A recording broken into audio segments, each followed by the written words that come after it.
नमस्ते। आप सबका हमारे माइक्रो क्रेडिट ट्रेनिंग प्रोग्राम में स्वागत है। मेरा नाम सलमा है और मैं भी आप ही की तरह एक माइक्रो क्रेडिट लोन ऑफिसर हूँ।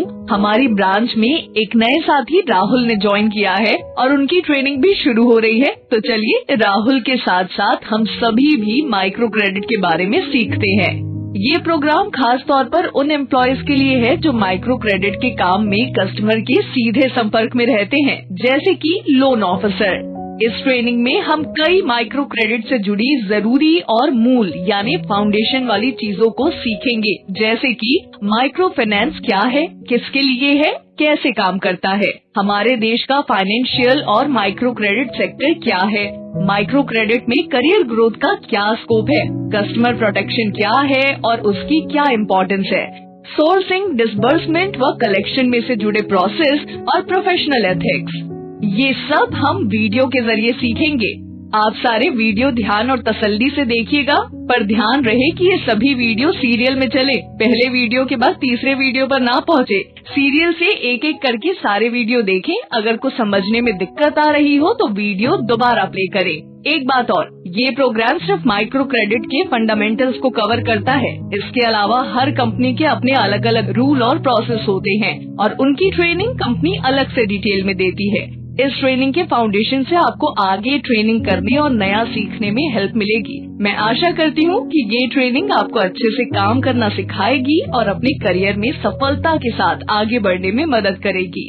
इस ट्रेनिंग में भाग लेने के लिए आपका बहुत बहुत धन्यवाद। माइक्रो फाइनेंस का मतलब है लो इनकम या कम आय वाले परिवारों को उनकी जरूरत के हिसाब से फाइनेंशियल सर्विस जैसे सेविंग यानी बचत, क्रेडिट यानी लोन, इंश्योरेंस यानी बीमा पहुंचाना। माइक्रो फाइनेंस का मुख्य उद्देश्य है कि लो इनकम परिवार आय बढ़ा सके, परिवार एक सम्मानजनक जिंदगी जी सके और अपने रहन सहन के जरूरी खर्चों, खाना पीना, रहना, पढ़ाई, स्वास्थ्य को सही तरह से पूरा कर सके, समय समय पर मिलने वाली अपॉर्चुनिटीज या अवसरों का लाभ उठा सके, अचानक आने वाली इमरजेंसी से सही तरीके से निपट सके, अच्छे और सुरक्षित भविष्य के लिए पैसा और संपत्ति जोड़ सके।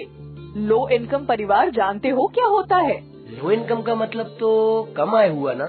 हाँ, पर लो इनकम वर्ग से जुड़े कई पहलू हैं जिनको गहराई से समझना बहुत जरूरी है, क्योंकि माइक्रो फाइनेंस इसी वर्ग के लिए काम करता है। देखो, किसी भी जगह, चाहे वो देश हो या हमारा छोटा सा एरिया, उसकी आबादी या पॉपुलेशन को आमदनी के हिसाब से मोटा मोटा 3 भाग में बांट सकते हैं। इसे इनकम पिरामिड कहते हैं। सबसे ज्यादा आय वाली आबादी को अपर इनकम क्लास कहा जाता है।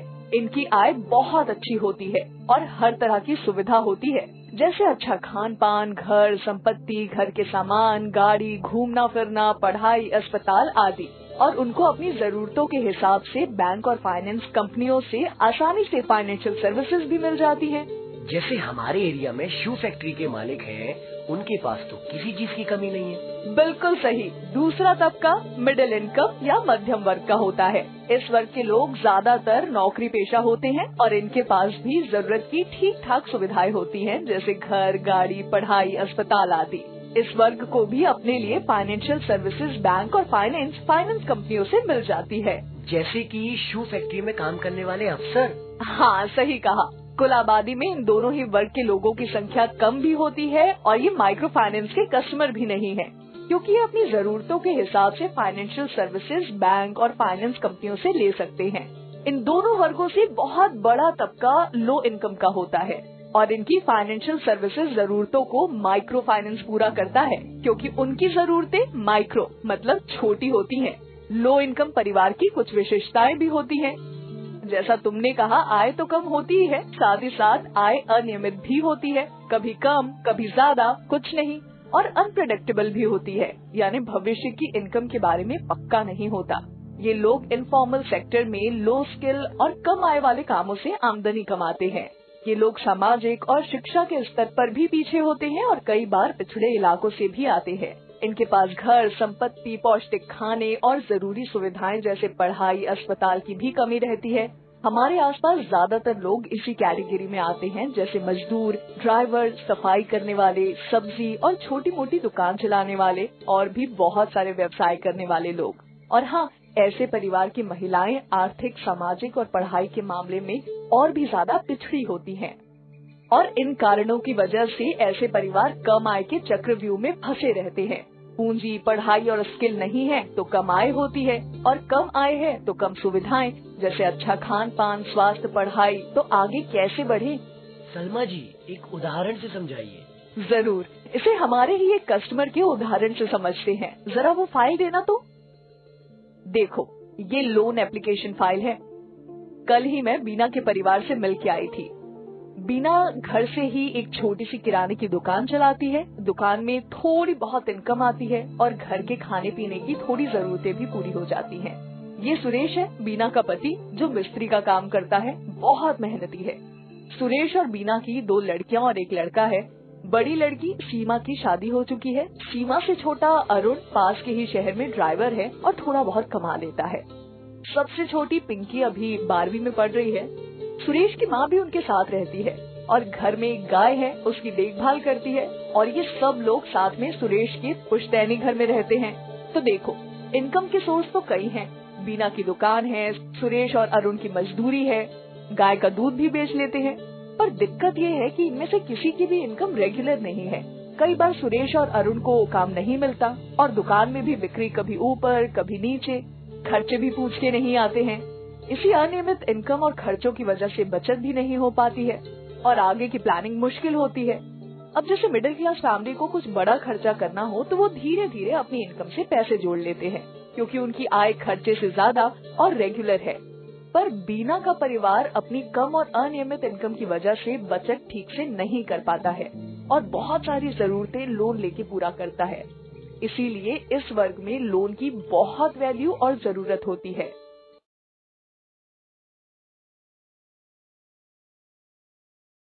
सलमा जी, ये इनफॉर्मल सेक्टर की बात थोड़ा और समझाइए। देखो, तुमने एक माइक्रो फाइनेंस कंपनी में नौकरी ज्वाइन की है, मतलब तुम फॉर्मल सेक्टर में काम करते हो। अब तुम्हारे पास हर महीने तुम्हारी सैलरी नियम से समय पर आती रहेगी। इसके अलावा तुम्हें और भी सुविधाएं हैं, जैसे छुट्टियां, provident fund, insurance, employ benefit, canteen, बैठने और आराम करने के लिए साफ सुथरी जगह। इन सब बातों का तुम पर और तुम्हारे परिवार पर, तुम्हारी कमाई पर, रहन सहन, सुरक्षा और भविष्य पे अच्छा असर पड़ता है। वहीं बीना जैसे हमारे देश के ज्यादातर लो इनकम परिवार के लोग इनफॉर्मल सेक्टर में काम करते हैं, जैसे खेती, कंस्ट्रक्शन, फैक्ट्री, ऑफिस, दुकान, घर में काम करने वाले मजदूर, plumber, electrician, driver, cook, carpenter, tailor, सामान डिलीवरी वाले, सिक्योरिटी वाले, हैंडीक्राफ्ट बनाने वाले, छोटी दुकान चलाने वाले, सफाई कर्मचारी, डेयरी का काम करने वाले और भी सैकड़ों तरह के काम करने वाले। लो इनकम की तरह इनफॉर्मल सेक्टर की भी कुछ विशेषताएं हैं, जैसे ज्यादातर कम आय वर्ग के लोग इनफॉर्मल सेक्टर में काम करते हैं, क्योंकि काम मिलना आसान होता है और कम अनुभव व स्किल होने पर भी इन्हें काम मिल जाता है। इस क्षेत्र में काम करने वालों की आय फॉर्मल सेक्टर की तुलना में काफी कम होती है, जहाँ उनकी नियमित इनकम नहीं होती है, कभी कम तो कभी ज्यादा या कभी कुछ भी नहीं। इसके अलावा अक्सर पूरे साल काम न मिलने की वजह से सालाना आय और भी कम हो जाती है।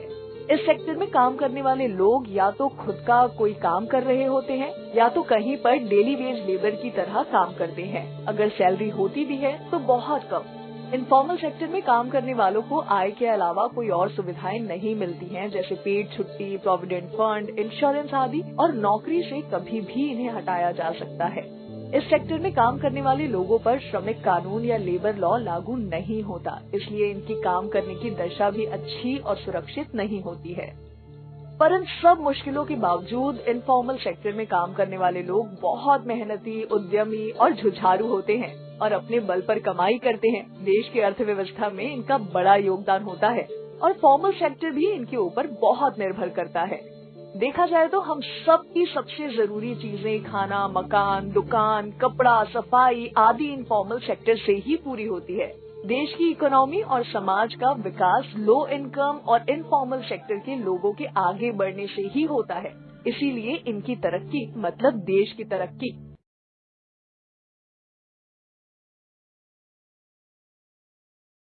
सलमा जी, लो इनकम और इनफॉर्मल सेक्टर तो मैं समझ गया।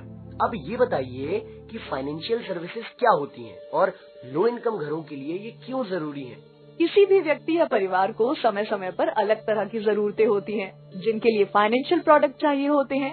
इसको सिंपल तरह से 6 भागों में समझ सकते हैं। बेसिक सेविंग अकाउंट, जिसमें आप अपनी आमदनी रख सकें, खर्च कर सकें और एक्स्ट्रा पैसे या जमा पूंजी को सुरक्षित रख सकें। फिक्स्ड या रिकवरी डिपॉजिट यानी FD/RD, जिसमें आप अपनी बचत आने वाले सालों में जरूरत के लिए जमा कर सकते हैं और ब्याज से रकम बढ़ती है। ये ज्यादातर 1 से 5 साल के लिए होती है। पेंशन, जिसमें आप अपने काम करने के समय में अपने बुढ़ापे के खर्चों के लिए पैसा लगाते हैं। अपनी सिचुएशन के अनुसार धीरे धीरे कुछ पैसे अपने बुढ़ापे के लिए जोड़ते हैं, जिससे बुढ़ापे में आप अपने खर्चों के लिए किसी पे बोझ ना बने।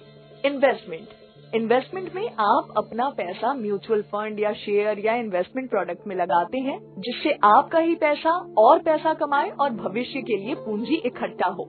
इंश्योरेंस प्रोडक्ट जैसे life insurance, non life insurance, जैसे अस्पताल में भर्ती होना, गाड़ी, घर और क्रॉप का इंश्योरेंस, इससे आप भविष्य के खतरे से आने वाले नुकसान के लिए आप सुरक्षा लेते हैं।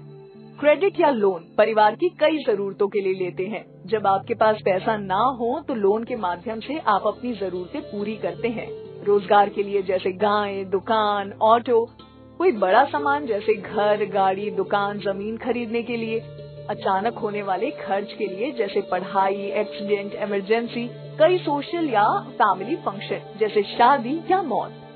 अब बीना के परिवार को देखो, उसके परिवार में सिर्फ सुरेश और उनकी माताजी के लिए सेविंग अकाउंट है और वो भी इस्तेमाल नहीं होते। रोजमर्रा के काम के लिए, पैसे के लेन देन के लिए कैश ही इस्तेमाल किया जाता है। कभी काम अच्छा चल रहा हो और कुछ पैसे बच भी जाएं तो अकाउंट में नहीं बचाते और खर्च हो जाते हैं। पिछले साल ड्राइवर बेटे के एक्सीडेंट के इलाज में काफी खर्चा हुआ, जिसे उन्होंने थोड़ी बचत और उधार लेके निकला। अब अगर उनका इंश्योरेंस होता तो खर्चा क्लेम से मिल जाता। अगले कुछ साल में पिंकी को कॉलेज के लिए और अरुण को अपनी टैक्सी के लिए पैसे चाहिए होंगे। बीना और सुरेश भी कुछ साल में बूढ़े हो जाएंगे और शायद उतना नहीं कमा पाएंगे। क्या पता उनकी बूढ़ी माँ की तबीयत खराब हो जाए और इलाज के लिए पैसे की जरूरत पड़े। इन सब जरूरतों को ठीक से पूरा करने के लिए अलग अलग फाइनेंशियल प्रोडक्ट की जरूरत होती है। सुरेश का तो बेटा है ना, उसको बुढ़ापे की चिंता करने की क्या जरूरत है? देखो, हर किसी को अपने भविष्य के बारे में खुद प्लान करके चलना चाहिए। आखिर अरुण की भी तो फैमिली होगी और उसकी अपनी जिम्मेदारियां होंगी।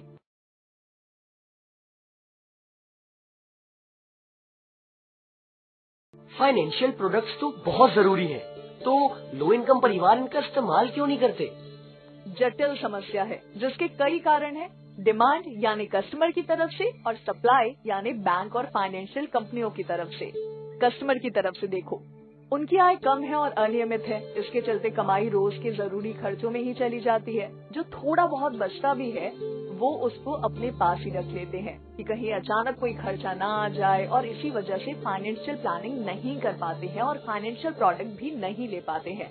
जानकारी की भी कमी होती है, जिससे वो कई सुविधाओं का फायदा ही नहीं उठा पाते। कई सामाजिक और कल्चरल कारणों के चलते भी फॉर्मल फाइनेंशियल कंपनियों पर विश्वास भी कम है। बहुत बार उनको बैंक या फाइनेंशियल कंपनियों में जाके बात करना, एप्लीकेशन भरना, कागज पत्री करना मुश्किल लगता है।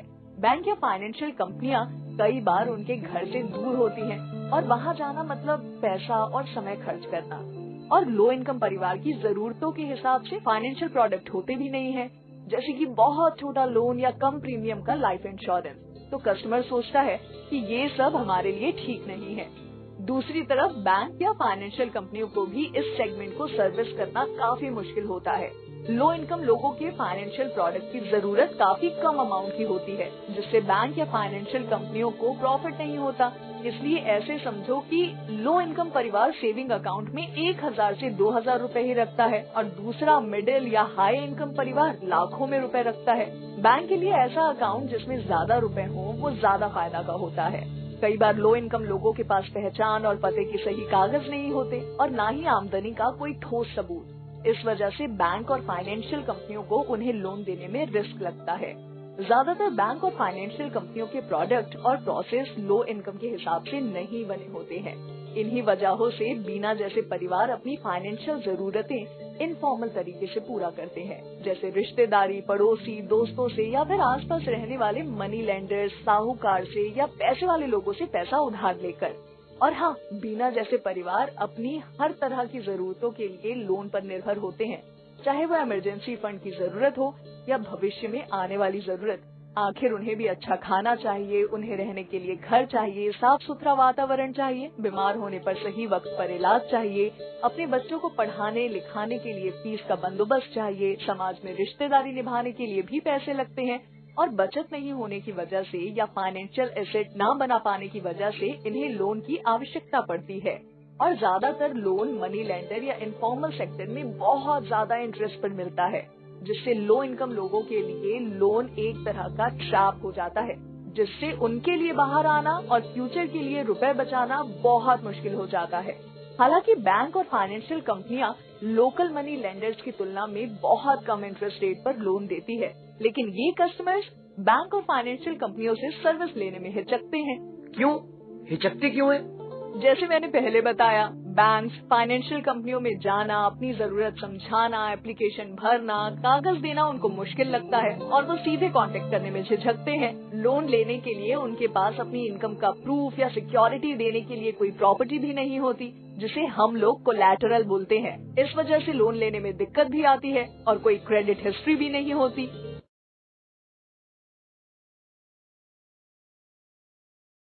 ये तो बहुत बुरा चक्रव्यूह लगता है। हाँ, पर माइक्रो फाइनेंस या माइक्रो क्रेडिट में इस चक्रव्यूह का तोड़ है। अच्छा, कैसे? प्रोफेसर मोहम्मद यूनुस का नाम सुना है? मोहम्मद यूनुस साहब बांग्लादेश के ग्रामीण बैंक के संस्थापक हैं और उन्होंने आज से करीब 50 साल पहले अपने ग्रामीण बैंक मॉडल से सारी दुनिया के सामने लो इनकम परिवार को लोन यानी माइक्रो क्रेडिट के बारे में कुछ बहुत जरूरी बातें साबित की। जैसे लो इनकम या गरीब इकोनॉमिकली एक्टिव होते हैं और मेहनत और एंटरप्राइज से अपनी कमाई करते हैं। लो इनकम परिवार की कमाई और खर्चों का पैटर्न अस्थायी और अनप्रेडिक्टेबल होता है और ट्रेडिशनल कोलैटरल सिक्योरिटी जैसे असेट प्रॉपर्टी नहीं होती है, इसलिए उनको लोन देने का तरीका अलग होना होगा। लो इनकम परिवार लोन को ईमानदारी और समय से चुकाते हैं और अगर लोन महिलाओं को दिया जाए तो लोन का इस्तेमाल घर की सही तरक्की जैसे रोजगार, पढ़ाई, रहन सहन में होता है और महिलाएं लोन चुकाने में ज्यादा सजग और अनुशासित होती हैं। और अगर लोन इनकम लोगों को मिला के और जोड़ के यानी उनके सोशल कैपिटल से लोन से जुड़ी कई समस्याएं सुलझाई जा सकती हैं, जैसे identity, address verification, credit assessment, risk assessment, छोटा लोन और रेगुलर रीपेमेंट और लेंडर का प्रॉफिट। उनके इस कॉन्सेप्ट को सोशल कोलैटरल या जॉइंट लायबिलिटी ग्रुप JLG कहते हैं। तो चलो JLG के जादू को और समझते हैं। सबसे पहले महिलाएं लोन लेने के लिए खुद अपना ग्रुप बनाती हैं। ग्रुप में ऐसी ही महिलाओं को लिया जाता है जो एक दूसरे के काम, आय, परिवार, घर के पते को अच्छे से जानती हो। लोन तो मेंबर को मिलता है, पर पूरा ग्रुप जिम्मेदारी लेता है कि अगर किसी को किश्त देने में दिक्कत आए तो ग्रुप मदद करेगा और आपस में जमा करके किश्त भरेगा। इससे लोन देने की कई समस्याएं दूर हो जाती हैं। कस्टमर की पहचान और पते के कागज के अलावा ग्रुप के मेंबर ही एक दूसरे का वेरिफिकेशन कर लेते हैं कि वो कौन है और कहां और कितने समय से रहते हैं। क्रेडिट और रिस्क असेसमेंट, जैसा कि हमने समझा कि लो इनकम लोगों के पास अपनी इनकम का प्रूफ नहीं होता और न ही इस बात का रिकॉर्ड होता है कि उनका पहले लोन का अनुभव या रिकॉर्ड जिससे पता चले कि वो लोन समय में भरते हैं या फिर नहीं। उनके पास लोन लेने के लिए सिक्योरिटी भी नहीं होती। पर ग्रुप के मेंबर जब साथ आते हैं तो वो एक दूसरे के बारे में बहुत अच्छे से जानते हैं कि क्या काम करते हैं, कितनी कमाई है, रहन सहन कैसा है, लोन की क्या जरूरत है और कितनी किश्त भर सकते हैं और लोन भरने की नीयत कैसी है। क्योंकि ग्रुप में मेंबर एक दूसरे की जिम्मेदारी लेते हैं तो वो खुद ही ध्यान रखते हैं कि ग्रुप में वही मेंबर आए जो लोन को सही से निभाएं और किसी ऐसे मेंबर को शामिल ना करें जिससे किश्त भरने में बार बार दिक्कत हो। तो इस तरह से कस्टमर की जानकारी जो कम्युनिटी या सोशल नेटवर्क में है यानी उनका सोशल कोलैटरल है, उसका उपयोग करके उन्हें लोन मिल जाता है। अनियमित इनकम, अगर ग्रुप की कोई सदस्य अपनी इंस्टॉलमेंट समय पर ना दे तो ग्रुप की अन्य सदस्य महिलाएं उसको समझाती हैं और जरूरत पड़ने पर उसकी मदद भी करती हैं। लो इनकम ग्रुप की एक बड़ी समस्या ये होती है कि इनकम ऊपर नीचे हो जाती है और इस वजह से समय से किश्त भरने में दिक्कत आ सकती है। इस समस्या का समाधान भी JLG से होता है। कभी किसी मेंबर को किश्त देने में दिक्कत आती है, ग्रुप मिलकर मदद कर देता है और अगर कोई मेंबर किश्त भरने में जानबूझ के आनाकानी करे तो ग्रुप के लोग उसको समझा के सही रास्ते पे ले आते हैं। और एक बड़ी समस्या लेंडर के लिए होती है। कि इतना छोटा लोन एक एक कस्टमर को देने में जो खर्चा होता है वो अगर कस्टमर से निकालेंगे तो कस्टमर का ब्याज ज्यादा हो जाएगा और कस्टमर के लिए उसे भरना और मुश्किल। पर JLG में छोटे छोटे लोन ग्रुप में एक साथ दिए जाते हैं और किश्त भी साथ में ली जाती है, तो लोन देने और किश्त लेने का खर्चा पूरे ग्रुप में बढ़ जाता है। इस तरह से कस्टमर और लेंडर दोनों के लिए कई फायदे होते हैं। लोगों को व्यक्तिगत तौर पर अप्रोच करने के बजाय ग्रुप बनाकर हम कम खर्चे में और कम एफर्ट में ज्यादा लोगों तक पहुंच पाते हैं। और एक आखिरी बात, ग्रुप में सब हमारे महिला कस्टमर इकट्ठे होते हैं और उनमें विश्वास आता है और वो हमारी जैसी फाइनेंस कंपनी या लेंडर पे भरोसा कर पाते हैं। माइक्रो फाइनेंस में लोन छोटा होता है और कम समय के लिए दिया जाता है, 1 साल या 2 साल। किश्त भी छोटी होती है, इससे लोन के डिफॉल्ट होने का रिस्क भी कम होता है। कस्टमर को लोन उनकी सुविधा से, उसके काम करने की जगह या घर के आसपास दिया जाता है, जिससे उनका काम या समय खराब ना हो और आने जाने में पैसे बर्बाद ना हो। लोन ऑफिसर जैसे हम तुम उनके पास जाके एप्लीकेशन भरने में मदद करते हैं और लोन की सारी जानकारी उनकी भाषा में उनको समझाते हैं। ये तो सच में कमाल की बात है। एक JLG ने कितनी सारी प्रॉब्लम को सॉल्व कर दिया। बिल्कुल, तभी तो माइक्रो क्रेडिट दुनिया भर में इतना सफल हुआ। और माइक्रो क्रेडिट से लो इनकम परिवारों को बहुत फायदे होते हैं। उन्हें अपना काम और आमदनी बढ़ाने का अवसर मिलता है। आय कम होने या किसी तरह के इमरजेंसी आने पर बेहतर तरह से निपटने का मौका मिलता है। अपने रिश्तेदारों या साहूकार पे निर्भर नहीं होना पड़ता। और एक और जरूरी बात, इससे महिलाओं को आगे बढ़ने और घर के बारे में निर्णय लेने का अवसर मिलता है, जिससे उनका विश्वास और आत्मसम्मान बढ़ता है। तभी तो माइक्रो क्रेडिट के लो इनकम परिवारों पे इम्पैक्ट को मानते हुए प्रोफेसर यूनुस को उनके योगदान के लिए जिन्हें नोबेल पुरस्कार से सम्मानित किया गया था।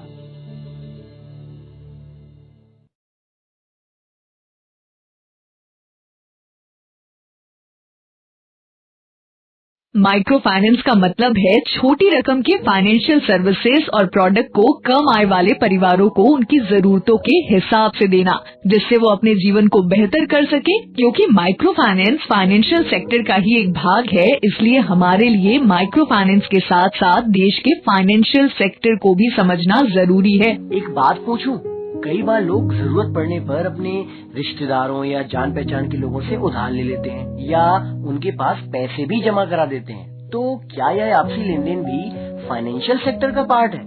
राहुल, तुमने बहुत ही अच्छा सवाल पूछा।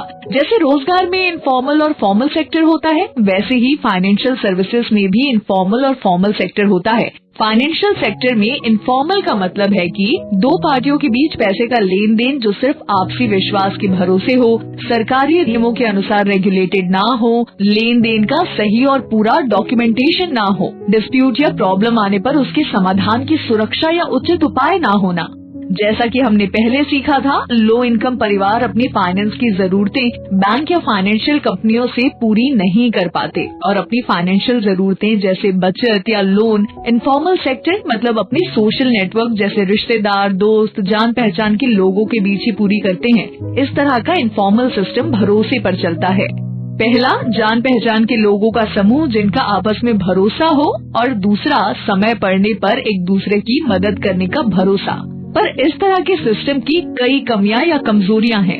पहली ये कि ऐसा लेन देन रेगुलेटेड नहीं है और डॉक्यूमेंटेशन भी सही नहीं होता। इस वजह से इस लेन देन में सुरक्षा भी कम होती है और खतरा रहता है। अब मान लो तुमने मुझे 1 साल के लिए 50,000 का लोन दिया। अगर मैं 1 साल के बाद पैसा वापस ना करूं या लोन की बात से ही मुकर जाऊं तो तुम कुछ नहीं कर सकते। ना तो लोन का सबूत है और ना ही कोई हिसाब किताब। आपस के लेन देन के डिस्प्यूट को लेकर आप किसी सरकारी डिपार्टमेंट से मदद भी नहीं ले सकते। दूसरी, यह सिस्टम छोटी छोटी फाइनेंशियल जरूरतों जैसे कि बचत, लोन या पैसे के लेन देन के लिए ही चल पाता है। बड़ी जरूरतों या इंश्योरेंस और पेंशन के लिए इसका इस्तेमाल नहीं हो सकता। तीसरा, आपको जरूरत होने पर समय से मदद मिल ही जाएगी ये जरूरी नहीं होता है, क्योंकि हो सकता है आप जिसके पास मदद के लिए जाएं उस समय उनके पास भी पैसा ना हो। और आखिरी बात, इस तरह की फाइनेंशियल सर्विसेज लेने का खर्चा कम होगा ऐसा जरूरी नहीं है। जैसे अगर आप साहूकार से पैसा लेते हैं तो वो आपसे कहीं ज्यादा ब्याज ले सकता है और कई बार परिवार या दोस्त लोन देने के एवज में किसी और तरीके से आपका फायदा उठा लेते हैं। पर इस परिवार, दोस्तों और सोशल नेटवर्क के अलावा एक और इनफॉर्मल फाइनेंशियल सेक्टर होता है जो कस्टमर के लिए बहुत खतरनाक होता है। कई बार फर्जी लोग या फर्जी कंपनियां कस्टमर को बेवकूफ बना के ठग लेती हैं। कितने किस्से सुनने में आते हैं कि फर्जी लोग झूठे वादे करके पैसा लेकर भाग गए या किसी साहूकार से लोन लिया जिसका ब्याज बढ़ता ही चला गया। इसीलिए फाइनेंशियल सर्विसेज लेते वक्त हम सबको बहुत जागरूक और सचेत रहना चाहिए। सही कहा आपने, तभी शायद आरबीआई का टीवी पर इतना विज्ञापन आता है। बिल्कुल, फाइनेंशियल सर्विसेज लेते वक्त कुछ बातें ध्यान रखना बहुत जरूरी है। पहला, आप जो फाइनेंशियल प्रोडक्ट ले रहे हैं वो आपकी जरूरत के हिसाब से हो और आपके फायदे का हो। दूसरा, कंपनी कैसी है और उसके साथ रिलेशन आपके लिए फायदेमंद होंगे या फिर नहीं। तीसरा, कंपनी आपको अपनी सर्विसेज और कास्ट या फीस के बारे में साफ साफ और सही बताती है कि नहीं। चौथा, कंपनी सभी जरूरी कागज, रसीदें ठीक से और समय से देती है कि नहीं। पांचवा, कंपनी का आपके साथ व्यवहार कैसा है। छठवां, कंपनी आपसे ली गई जानकारी और कागज सुरक्षित रखेगी कि नहीं और कहीं इधर उधर तो नहीं कर देगी। सातवां, कंपनी के पास आपकी कंप्लेंट या सुरक्षा सुलझाने का क्या सिस्टम या इंतजाम है। अब किसी भी कस्टमर के लिए कंपनी के बारे में इतनी जानकारी लाना और चेक करना बड़ा मुश्किल है। इसीलिए कस्टमर को हमेशा फाइनेंशियल सर्विसेज फॉर्मल सेक्टर या रेगुलेटेड कंपनी से ही लेना चाहिए। ये रेगुलेटेड कंपनी होने का क्या मतलब है? रेगुलेटेड कंपनी होने का मतलब है कि पहला, कंपनी सरकार के बनाए हुए रेगुलेटर जैसे आरबीआई से पंजीकृत या रजिस्टर्ड है। देश में फाइनेंशियल सर्विसेज सही और सुरक्षित तरह से चलें, इसके लिए सरकार ने कई अलग अलग रेगुलेटर बनाए हैं जो अपने अंदर आने वाले कंपनी के विकास, नियम और निगरानी के लिए काम करते हैं। दूसरा, रेगुलेटर ने कंपनी को रजिस्टर करने से पहले उसकी पूरी जांच की है कि वो फाइनेंशियल सर्विस देने के लायक है कि नहीं। तीसरा, रेगुलेटर और सरकार ऐसी कंपनियों के विकास में पूरी सहायता करती है जिससे देश के लोगों और बिजनेस को सही और जरूरी फाइनेंशियल सुविधाएं मिल सके। चौथा, कंपनी रेगुलेटर और सरकार के बनाए नियमानुसार बिजनेस करती है और इन नियमों में कस्टमर के हितों का पूरा ध्यान रखा जाता है। पांचवा, इन कंपनियों के रेगुलेटर समय समय पर जांच करते हैं कि वो नियम का पालन कर रही है या नहीं और कस्टमर के लिए कुछ गड़बड़ तो नहीं है। छठवा, और अगर कस्टमर की शिकायत कंपनी नहीं सुलझाती है तो कस्टमर रेगुलेटर के पास अपनी शिकायत को सुलझाने के लिए जा सकता है। इन सबसे कस्टमर के हितों को सुरक्षा मिलती है। इस तरह के रेगुलेटेड कंपनियों को फॉर्मल फाइनेंशियल सेक्टर बोलते हैं। ध्यान रखो कि फाइनेंशियल सर्विसेज का देश के लिए बहुत महत्व होता है, चाहे वो कोई परिवार हो, कोई कंपनी हो, छोटा हो या बड़ा हो। सोचो तो हमारे रोज के काम में कितनी बार और कई जगह फाइनेंशियल सर्विस की जरूरत होती है। इसीलिए देश के विकास के लिए फाइनेंशियल सर्विसेज का सेफ यानी सुरक्षित और स्टेबल यानी स्थायी होना बहुत जरूरी है। तभी तो फाइनेंशियल सर्विसेज को सरकार रेगुलेट करती है।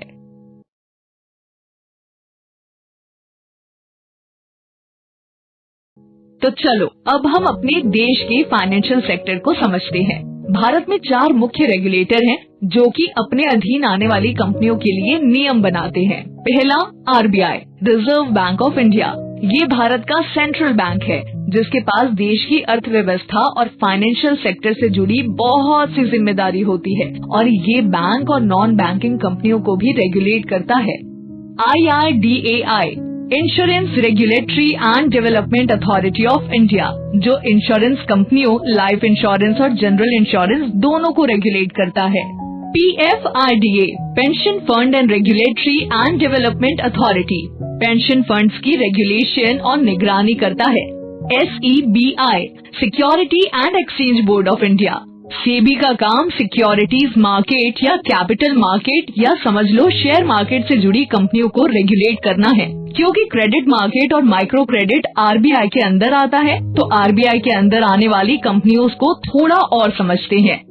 बैंक, बैंक एक कैटेगरी है। पहला, यूनिवर्सल बैंक, ऐसे बैंक जिनको डिपॉजिट, लोन और बैंकिंग सर्विसेज देने की पूरी अनुमति होती है उन्हें यूनिवर्सल बैंक कहते हैं। ये 2 तरह के होते हैं। पहला, पब्लिक सेक्टर बैंक, ऐसे बैंक जिनमें मालिकाना हक सरकार का होता है। जैसे स्टेट बैंक ऑफ इंडिया और पंजाब नेशनल बैंक। दूसरा, प्राइवेट सेक्टर बैंक, ऐसे बैंक जिनमें मालिकाना हक प्राइवेट सेक्टर का होता है, जैसे HDFC, ICICI, एक्सिस, इंडसइंड और बंधन। दूसरा, small finance bank. Small finance bank का मेन ऑब्जेक्टिव छोटे और लघु उद्यमों यानी SME और MSME को छोटे छोटे लोन उपलब्ध कराना है ताकि इस सेक्टर में ग्रोथ हो सके। SFB भी यूनिवर्सल बैंक की तरह डिपॉजिट और बैंकिंग सर्विसेज देते हैं, पर उनके 75% लोन 25 लाख रुपए से कम के होते हैं।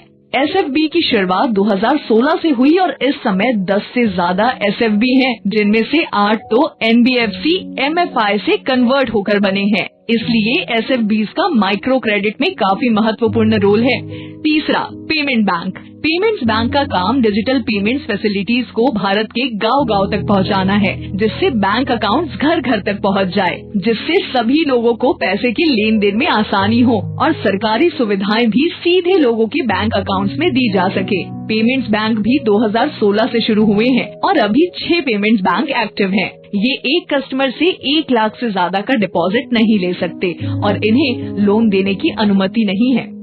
चौथा, cooperative bank, regional rural bank या लोकल एरिया बैंक। इन बैंक के अलावा भी कोऑपरेटिव, रीजनल, रूरल और लोकल एरिया बैंक होते हैं, जो कि एक सीमित क्षेत्र में बैंकिंग सर्विसेज देते हैं। अभी भारत में 43 regional rural bank, 1540 cooperative banks और 3 लोकल एरिया बैंक्स हैं। ये बात जानना जरूरी है कि सभी बैंक अलग अलग एरिया, प्रोडक्ट और मार्केट सेगमेंट में काम करते हैं और RBI के नियम के अनुसार इन सभी बैंक को लो इनकम वर्ग जैसे किसान, छोटे बिजनेसमैन, पिछड़े इलाकों में रहने वाले लोगों को लोन देना जरूरी होता है।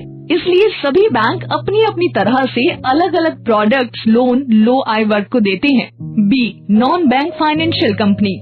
RBI के अधीन एक दूसरी कैटेगरी आती है जिसे नॉन बैंक फाइनेंशियल कंपनी या NBFC कहते हैं। ज्यादातर NBFC को डिपॉजिट लेने की अनुमति नहीं होती है और इनकी किसी विशेष प्रोडक्ट या बिजनेस में स्पेशलाइज करती है। अभी 10 तरह की NBFC की कैटेगरी है, जैसे housing loan, gold loan, asset reconstruction company वगैरह। माइक्रो फाइनेंस NBFC भी एक कैटेगरी की NBFC है जो 2011 में शुरू हुई और जिनका मुख्य काम माइक्रो क्रेडिट लोन देना होता है। अरे वाह, आज तो हमने पूरे देश के फाइनेंशियल सेक्टर को ही समझ लिया। बिल्कुल, आप जिस इंडस्ट्री में काम करते हो आपको उसकी पूरी समझ होनी चाहिए। अब हम माइक्रो फाइनेंस यानी माइक्रो क्रेडिट को हमारे देश के संदर्भ में ठीक से समझेंगे। ध्यान रहे कि भारत में माइक्रो फाइनेंस सर्विसेज में लोन या क्रेडिट ही सबसे ज्यादा पॉपुलर और बड़ा प्रोडक्ट है। इसलिए अब हमारी आगे की ट्रेनिंग माइक्रो क्रेडिट पर फोकस करेगी।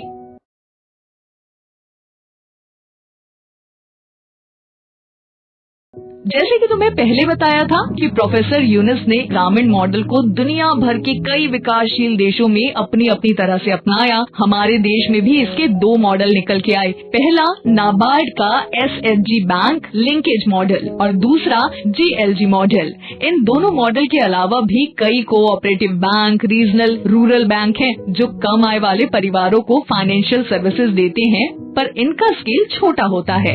पहला, नाबार्ड का SHG बैंक लिंकेज। इस मॉडल में एक एरिया में रहने वाली 10 से 15 महिलाएं एक स्वयं सहायता समूह SHG यानी सेल्फ हेल्प ग्रुप बनाती हैं और SHG के नाम से बैंक में खाता खोलती हैं। SHG समूह के 2 से 3 ऑफिशियल्स होते हैं जिनके KYC से बैंक का अकाउंट खुलता और चलता है और उनके सिग्नेचर से ही अकाउंट काम करता है। SHG के सदस्य बैंक में रेगुलर थोड़ी थोड़ी बचत करते हैं। समूह अगर नियमित रूप से बचत करता है तो SHG को बैंक लोन भी देता है।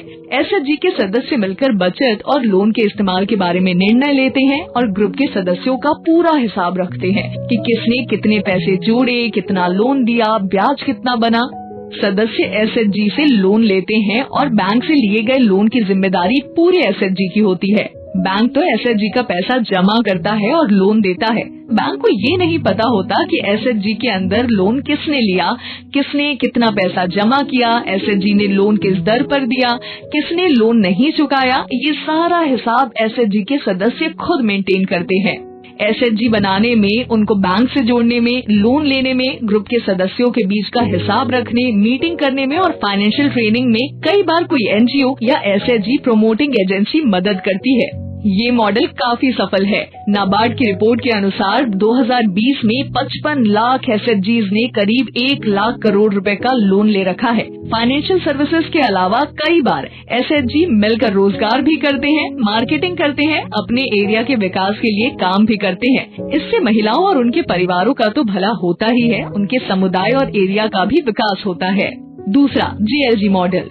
दूसरा माइक्रो क्रेडिट का मॉडल है जीएलजी या जॉइंट लायबिलिटी ग्रुप। इस मॉडल में एक एरिया में रहने वाली 5 से 10 महिलाएं लोन के लिए एक ग्रुप बनाती हैं। इस मॉडल में ग्रुप के सदस्य लोन लेते हैं और हर सदस्य लोन शेड्यूल का भुगतान अपने खुद के शेड्यूल के हिसाब से ही करती है। जीएलजी लोन के शेड्यूल के हिसाब से हफ्ते, 15 दिन या महीने में एक बार मीटिंग करता है, जिसमें लोन कंपनी का ऑफिसर जाकर सदस्यों से किश्त लेता है। पर किसी सदस्य को अगर किश्त देने में दिक्कत हो तो ग्रुप के लोग मिलकर उसकी किश्त और लोन भरते हैं। एसएचजी में बैंक ग्रुप पेमेंट पर लोन देता है और रीपेमेंट लेता है। जीएलजी में लोन कंपनी सदस्य के लेवल पर लोन देती है और रीपेमेंट लेती है, पर सदस्य की किश्त न देने की स्थिति में ग्रुप के सदस्य मिल के रीपेमेंट करते हैं। जीएलजी में लोन अकाउंट का हिसाब, लोन की रकम, बकाया रकम, ब्याज दर, किश्त की रकम, देर से पेमेंट की जानकारी वगैरह होती है और सदस्य और ग्रुप दोनों लेवल पर लोन कंपनी के पास पूरा हिसाब होता है।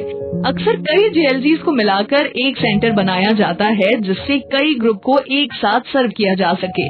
भारत में जीएलजी मॉडल की शुरुआत 1995 से 2005 के बीच छोटे स्केल पर सबसे पहले एनजीओ एमएफआईएस से हुई थी, जो माइक्रो क्रेडिट के साथ और सुविधाएं भी देते थे। इस समय की कोशिशों से माइक्रो क्रेडिट का मॉडल धीरे धीरे और बेहतर और बड़ा हुआ। बहुत सारे प्रयोग हुए, कस्टमर्स और लोन कंपनियों में भी इसके बारे में जानकारी और विश्वास बढ़ा। फिर इसी विश्वास और आशा से कि माइक्रो क्रेडिट देश के सभी लो इनकम वर्गों तक पहुंचाया जा सके, 2005 से 2010 के बीच बहुत सारी एनजीओज एमएफआईएस एनबीएफसी में कन्वर्ट हो गयी, जिससे जरूरी प्रोफेशनल और कमर्शियल तरीके से सही स्पेशलाइजेशन, रिसोर्सेस और फंडिंग के साथ माइक्रो क्रेडिट को बढ़ाया जा सके।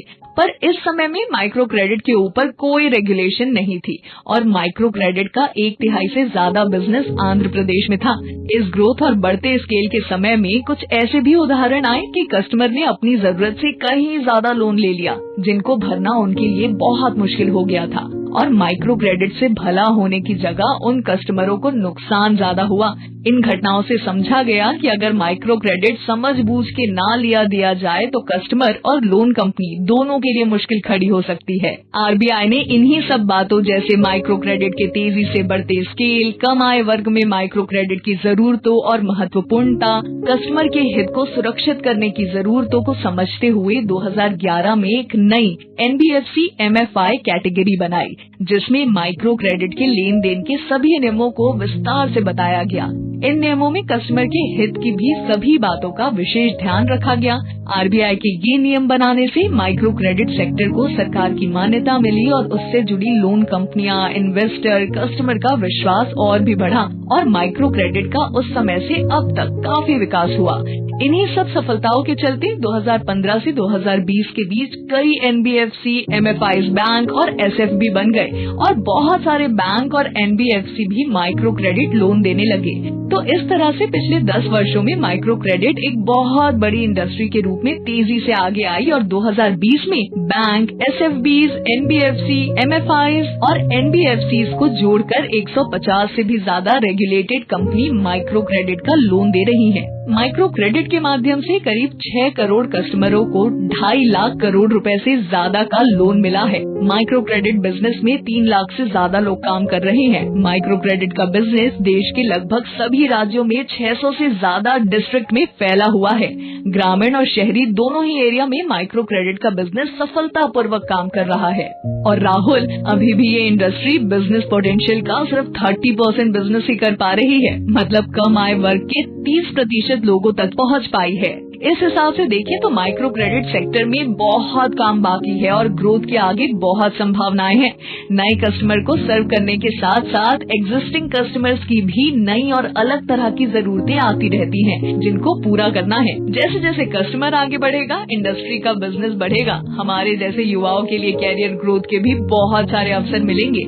इन सफलताओं की वजह से सरकार भी माइक्रो क्रेडिट को विशेष प्रोत्साहन दे रही है। अच्छा, मैं एक बार सोच रहा था कि क्या अकेले मतलब बिना ग्रुप के माइक्रो क्रेडिट लोन नहीं दे सकते? ग्रुप में लोन देना जरूरी है क्या? हाँ, अकेले भी लोन दिया जाता है और अगर किसी कस्टमर ने कुछ साल ग्रुप में अच्छे से लोन चुकाया है और उन्हें अब बड़े लोन की जरूरत है तो व्यक्तिगत या इंडिविजुअल लोन भी दिया जाता है। पर ग्रुप लोन के मुकाबले इसका स्केल बहुत कम है और हमारे देश में 98% माइक्रो क्रेडिट लोन ग्रुप में ही दिए जाते हैं।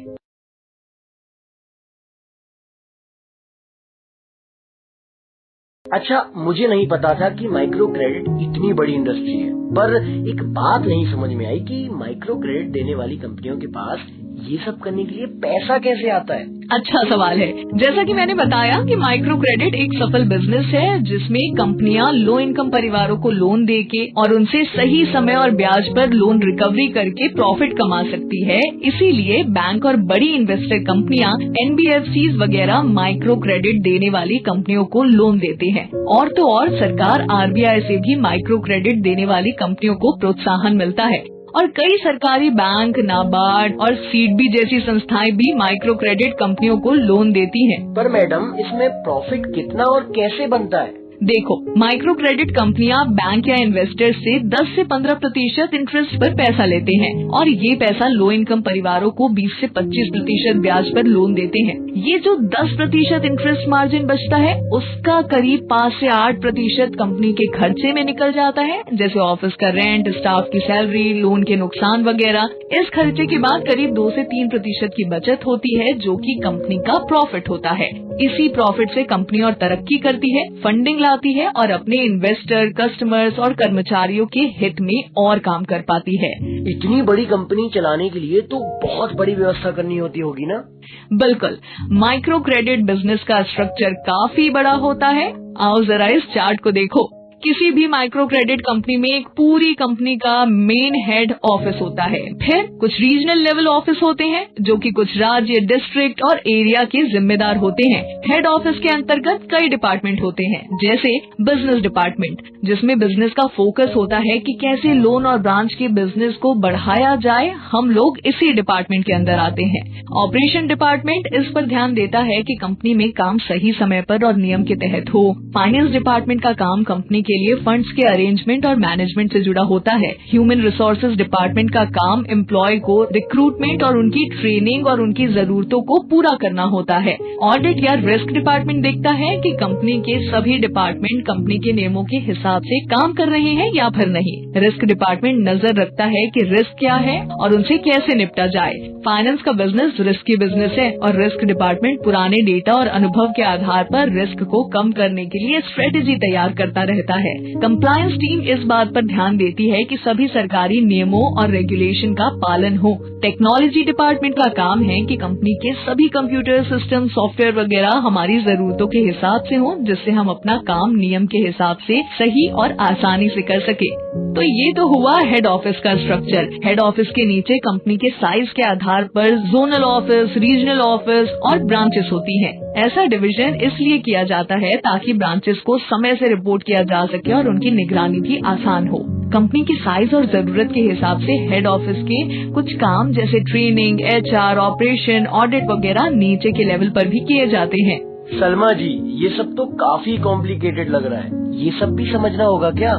नहीं, हर डिपार्टमेंट के लोगों को ही अपने काम से जुड़े सिस्टम, नियम, प्रोसेस वगैरह को समझने, जानने और उसके हिसाब से काम करने की जरूरत होती है। पर कंपनी के सभी डिपार्टमेंट के बारे में मोटा मोटा जानना इसलिए जरूरी है ताकि हमें कंपनी की ओवरऑल जानकारी हो, दूसरे डिपार्टमेंट की कंपनी और अपने काम में क्या वैल्यू है उसे समझ पाएं। कभी जरूरत हो तो हमें पता हो कि किस काम के लिए किससे बात करनी है और आगे चलकर अपनी रुचि और योग्यता के हिसाब से हम कंपनी के किसी और डिपार्टमेंट में योगदान दे सकते हैं और काम भी कर सकते हैं।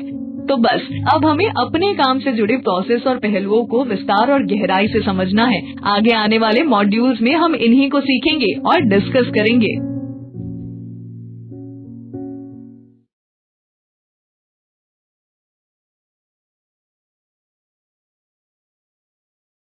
नमस्ते सलमा मैडम, आज क्या सीखेंगे? नमस्ते। अब तक हमने माइक्रो क्रेडिट से जुड़ी हुई बहुत सी बातें जैसे कस्टमर, फाइनेंशियल सेक्टर और अपने देश में माइक्रो क्रेडिट सेक्टर वगैरह को जाना है। अब हम अपने काम और उससे जुड़े नियम, सिस्टम, प्रोसेस को बहुत ही ध्यान और बारीकी से समझेंगे। जी, मैं भी सोच रहा था कि दुनिया भर की जानकारी तो ले ली, पर खुद क्या करना है वो नहीं समझ में आ रहा है। दुनिया भर की जानकारी भी जरूरी है, जिससे हम अपने काम को सही परिवेश में रख और समझ पाएं और हमारे रोज के काम के पीछे जो क्यों और कैसे है उसकी वैल्यू समझ सकें। हमारे काम में ये दुनियादारी की बातें हर मोड़ पर काम आती हैं और जैसे जैसे तुम अपने काम में आगे बढ़ोगे तुम्हें ये सब और अच्छे से अनुभव होगा। तो चलो सबसे पहले समझते हैं कि माइक्रो क्रेडिट ऑफिसर का काम और रोल क्या है। हमारा काम हमारे नाम में ही है। माइक्रो क्रेडिट मतलब कम आय वाले परिवारों को छोटा लोन देना, जिससे वो अपनी आर्थिक स्थिति को अच्छा और सुरक्षित कर सकें और एक बेहतर जीवन बिता सके। हमारा काम बस इसी ऑब्जेक्टिव को इम्प्लीमेंट करना है, यानी कंपनी के नियमों के हिसाब से सही कस्टमर को चुनना, उन्हें उनकी जरूरत और योग्यता के हिसाब से लोन देना और लोन के शेड्यूल के हिसाब से रीपेमेंट यानी किश्त लेना। इस काम को हम दो भाग में बांट सकते हैं। पहला, सोर्सिंग। इसमें कंपनी के नियम के हिसाब से कस्टमर लाना, ग्रुप बनाना, उन्हें कंपनी और लोन के बारे में जानकारी देना, एप्लीकेशन के माध्यम से उनकी सारी जानकारी लेना जैसे नाम, पता, काम, परिवार के सदस्य, आमदनी, खर्चा, जिससे उनकी लोन की जरूरत और रीपेमेंट की कैपेसिटी को असिस्ट किया जा सके। दूसरा, ट्रांजैक्शन। इसमें कस्टमर के सोर्स होने के बाद के प्रोसेस आते हैं, जैसे लोन का डिसबर्समेंट और कलेक्शन। इन दोनों भागों को हम आगे के 2 मॉड्यूल में पूरी डिटेल में समझेंगे।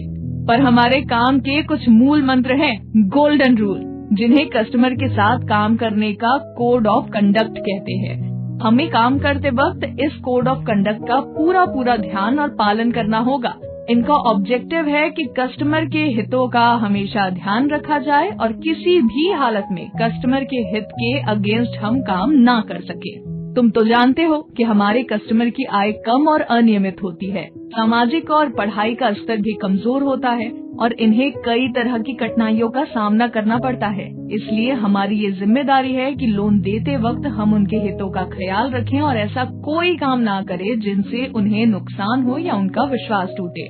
अगर हमारा कस्टमर आगे बढ़ेगा और विश्वास रखेगा तो हमें और कंपनी को कोई दिक्कत नहीं आएगी। हम किसी भी फाइनेंस कंपनी में कहीं भी काम करें, ये नियम गोल्डन रूल है। दुनिया भर में फाइनेंशियल सेक्टर में ये यूनिवर्सल नियम माने जाते हैं। इसके 5 मुख्य पहलू हैं। पहला, फेयर इंटरेक्शन, कस्टमर से सही बर्ताव। कस्टमर को चुनते समय जाति, धर्म, रंग के हिसाब से कोई भेदभाव ना हो। कस्टमर का सिलेक्शन कंपनी के नियम के हिसाब से हो। कस्टमर से हमेशा विनम्र, आदर और सभ्य तरह से बात करें और हमेशा सोशल, कल्चर और क्षेत्रीय संवेदनाओं का ध्यान रखें। किश्त देने में अगर कस्टमर दिक्कत भी करे तो भी अपना आपा ना खोएं और सभ्य भाषा में ही बात करें और जोर जबरदस्ती ना करें। गाली गलौज, चिल्लाना, धमकी देना, बेइज्जती करना, घर का सामान उठा लेना बिल्कुल मना है। कस्टमर से हमेशा सही समय पर कलेक्शन की निर्धारित जगह पर ही मिले। इससे सेंटर का डिसिप्लिन कायम रहता है और हमारे लिए भी कलेक्शन करने में आसानी होती है। इससे कस्टमर का आप पर और कंपनी पर भरोसा बढ़ेगा और कंपनी लंबे समय तक उस एरिया में काम कर सकेगी। दूसरा, सुटेबिलिटी, यानी कस्टमर को उसकी जरूरत और किश्त भरने की क्षमता के हिसाब से सही लोन देना जो कि कस्टमर के लिए सही हो। अगर ज्यादा लोन देंगे तो कस्टमर उसे चुका नहीं पाए तो कंपनी का नुकसान तो है ही, कस्टमर का भी रिकॉर्ड खराब हो जाता है, जिससे आगे लोन लेने में दिक्कत आएगी। कंपनी के एम्प्लॉय होने के नाते हमारा फर्ज है कि हम एक्सेस करें कि कस्टमर उतना ही लोन ले जितना वो निभा सके। किसी कस्टमर के पास बहुत सारे लोन होना रिस्क का सिग्नल है। तीसरा, एजुकेशन एंड ट्रांसपेरेंसी, यानी कस्टमर को लोन से जुड़ी सभी जानकारी स्पष्ट और सिंपल तरीके से बताना जिसे वो समझ सके। लोन डॉक्यूमेंट में सारी जरूरी जानकारी सही और साफ तरह से भरी हो। पेमेंट की रसीद कस्टमर को देनी है ताकि कस्टमर के पास कंपनी को दी गई सारी किश्तों का पूरा रिकॉर्ड रहे। आप कस्टमर के साथ समय समय पर लोन से जुड़ी जरूरी बातें दोहराते रहें, जैसे लोन की बकाया रकम, ब्याज दर, किश्त की रकम, लोन का समय वगैरह। अगर किसी कस्टमर का लोन रिजेक्ट हो जाता है तो उसका कारण भी उसे बताना आपका काम है। इससे कस्टमर रिजेक्शन के कारण को ठीक करके आगे चल के लोन का हकदार बन सकता है। कस्टमर को लोन लेने से पहले कंपनी और लोन के बारे में पूरी जानकारी होनी चाहिए, जिससे वो लोन लेने के बारे में सही फैसला कर सके और लोन के बाद भी जो जरूरी जानकारी है वो पता होनी चाहिए। इससे कस्टमर का विश्वास बना रहता है, कोई गलतफहमी नहीं होगी और आगे चल के बेफिजूल के सवालों से आपका और कस्टमर दोनों का समय बचेगा। चौथा, इंफॉर्मेशन एंड प्राइवेसी। कस्टमर के दिए हुए डॉक्यूमेंट और उनकी निजी जानकारी को गोपनीय और हिफाजत से रखना भी आपकी जिम्मेदारी है। कस्टमर के लिए कागज, फोटो, पहचान पत्र सब ध्यान से कंपनी के नियम के अनुसार सुरक्षित और सही जगह पर रखने हैं, जिससे उनका कोई गलत इस्तेमाल ना कर सके, क्योंकि कस्टमर ने पूरे भरोसे के साथ अपनी निजी जानकारी और कागज केवल लोन लेने के लिए दिए हैं और आपकी जिम्मेदारी है कि ये हिफाजत से रहे ताकि उसका कोई गलत इस्तेमाल ना हो। पांचवा, ग्रीवेंस रिड्रेसल। कई बार हो सकता है कस्टमर को कोई शिकायत हो या लोन लेने के बारे में कोई जानकारी चाहिए हो, इसलिए आपकी जिम्मेदारी है कि आप कस्टमर को ढंग से आपकी कंपनी के कंप्लेंट सिस्टम के बारे में बताएं। और हाँ, अगर कस्टमर को अपनी शिकायत का सही समाधान कंपनी से नहीं मिलता है तो कस्टमर को हक है कि वो RBI के पास जाके इसका समाधान ले सके। इसीलिए आपको RBI में वो कैसे शिकायत कर सकते हैं ये भी बताना है। अगर कस्टमर को अपनी समस्या का समाधान करने का सही तरीका नहीं पता होगा तो वो इधर उधर लोगों के पास शिकायत करेगा। इससे कंपनी का काम और नाम भी खराब होगा और समस्या भी नहीं सुलझेगी। इसीलिए कंपनी का CGRM बहुत जरूरी डिपार्टमेंट है और इसकी सही जानकारी कस्टमर के पास होनी चाहिए। ये तो बहुत बढ़िया नियम है और बहुत सिंपल तरीके से बनाए गए हैं। बिल्कुल। अब हम समझते हैं कि ये सब करने के लिए हम में कौन सी स्किल होनी चाहिए। जानकारी। कंपनी और लोन के जो भी नियम, सिस्टम, कागज हैं, उनको कस्टमर को डिटेल में समझाना जरूरी है। इससे आप कस्टमर को सही तरह से माइक्रो क्रेडिट के बारे में बता पाएंगे और काम भी कंपनी के नियम से, टाइम से और बिना गलती के होगा। इसलिए हमेशा कंपनी के manual, circular, training documents, memo वगैरह ध्यान से पढ़ने चाहिए और अगर कुछ सवाल हो तो बेझिझक अपनी टीम या सीनियर से मदद लेनी चाहिए। ऑर्गेनाइजेशन। एक माइक्रो क्रेडिट ऑफिसर के पास करीब 40 से 50 ग्रुप मिला के 500 से 1000 कस्टमर के लोन की जिम्मेदारी होती है। दिन की शुरुआत भी सुबह सुबह हो जाती है और 30 से 50 किलोमीटर का एरिया भी कवर करना होता है। इसीलिए इस काम को ठीक से करने के लिए जरूरी है कि हमारा काम और हम बहुत अच्छे से मैनेज हो। टाइम पर सारे काम करना, काम की लिस्ट बना के रखना, काम के सारे कागज तरीके से रखना, ये सब जरूरी है। दिन, हफ्ते और महीने में कंपनी के प्लान और टारगेट के हिसाब से क्या क्या करना है, इसकी प्लानिंग बहुत जरूरी है और इसके लिए अपने आप को भी व्यवस्थित रखना है। टाइम पर उठना, साफ फॉर्मल कपड़े पहनना, अपने खुद के कागज जैसे कंपनी और अपनी ID, हेलमेट, बाइक सब व्यवस्थित तरह से होनी चाहिए। इससे आप अपने सीनियर को भी नियम से अपडेट कर पाएंगे और काम और टारगेट के बारे में और कोई मुश्किल हो तो डिस्कस कर सकेंगे। डॉक्यूमेंटेशन। लोन के काम में डॉक्यूमेंटेशन का बड़ा रोल है। एप्लीकेशन भरना, कस्टमर को लोन के कागज देना, पहचान पत्र को चेक करना और लेना, कैश का हिसाब रखना, ये सब काम बहुत तरीके से करने चाहिए और आजकल ये कई काम मोबाइल या कंप्यूटर पर करने होते हैं। इसकी ट्रेनिंग कंपनी अलग से देगी और उसके अनुसार ही सब काम करना होगा। कम्युनिकेशन। हमारा बहुत बड़ा काम कस्टमर से बातचीत के रूप में होता है। इसमें जरूरी है कि आपका कम्युनिकेशन स्पष्ट, साफ और सभ्य होना चाहिए। आपको कस्टमर को कई चीजें बतानी होती हैं, कंपनी और लोन के बारे में उनसे जानकारी भी लेनी होती है, क्रेडिट असेसमेंट भी करना होता है। इसलिए आपकी खुद की जानकारी एकदम पक्की होनी चाहिए, तभी तो आप दूसरे को बता पाएंगे। बात करते वक्त हमें एक विनम्रता और सहनशीलता से बात करनी होती है। हो सकता है एक बार में बात समझ नहीं आए और वह कई सवाल भी पूछे। हमारा काम है उन्हें धैर्यपूर्वक ढंग से समझाना और उनके सवालों को जवाबों से संतुष्ट करना। रिलेशनशिप। फाइनेंशियल सर्विसेज एक सर्विस सेक्टर है जहां हम लोगों से मिल के बिजनेस करते हैं। अगर लोगों को हमारा व्यवहार पसंद नहीं आएगा तो हम कभी भी अपने काम और करियर में अच्छा नहीं कर पाएंगे। इसलिए हमें अपने कस्टमर से अच्छे संबंध बनाने होंगे, उनका विश्वास जीतना होगा। अच्छे व्यवहार के साथ रिलेशनशिप के लिए जरूरी है कि हम लोगों की परिस्थिति और जरूरतों को समझें और उनका विश्वास जीतें। Decision making. और आखिरी बात, माइक्रो क्रेडिट पैसे का बिजनेस है जिससे कस्टमर और कंपनी का भविष्य जुड़ा हुआ है। इसलिए सारे कस्टमर और कंपनी के हित के हिसाब से कंपनी के नियमों को समझते हुए और रिस्क को परख करके ही फैसले करने चाहिए। जज्बाती होकर कोई फैसला नहीं लेना। सलमा जी, ये पैसे और जिम्मेदारी का काम है तो इसमें कई चुनौतियों का सामना भी करना पड़ता होगा। ये बताओ किस काम में चुनौतियाँ नहीं आती, पर हम काम को ठीक से कर सकें और चुनौतियों से सही तरह से निपट सकें, इसके लिए ही कंपनियों के नियम, सिस्टम और इतने सारे डिपार्टमेंट्स, टीम के लोग और सीनियर्स होते हैं जो हमें हर कदम पर सपोर्ट करते हैं।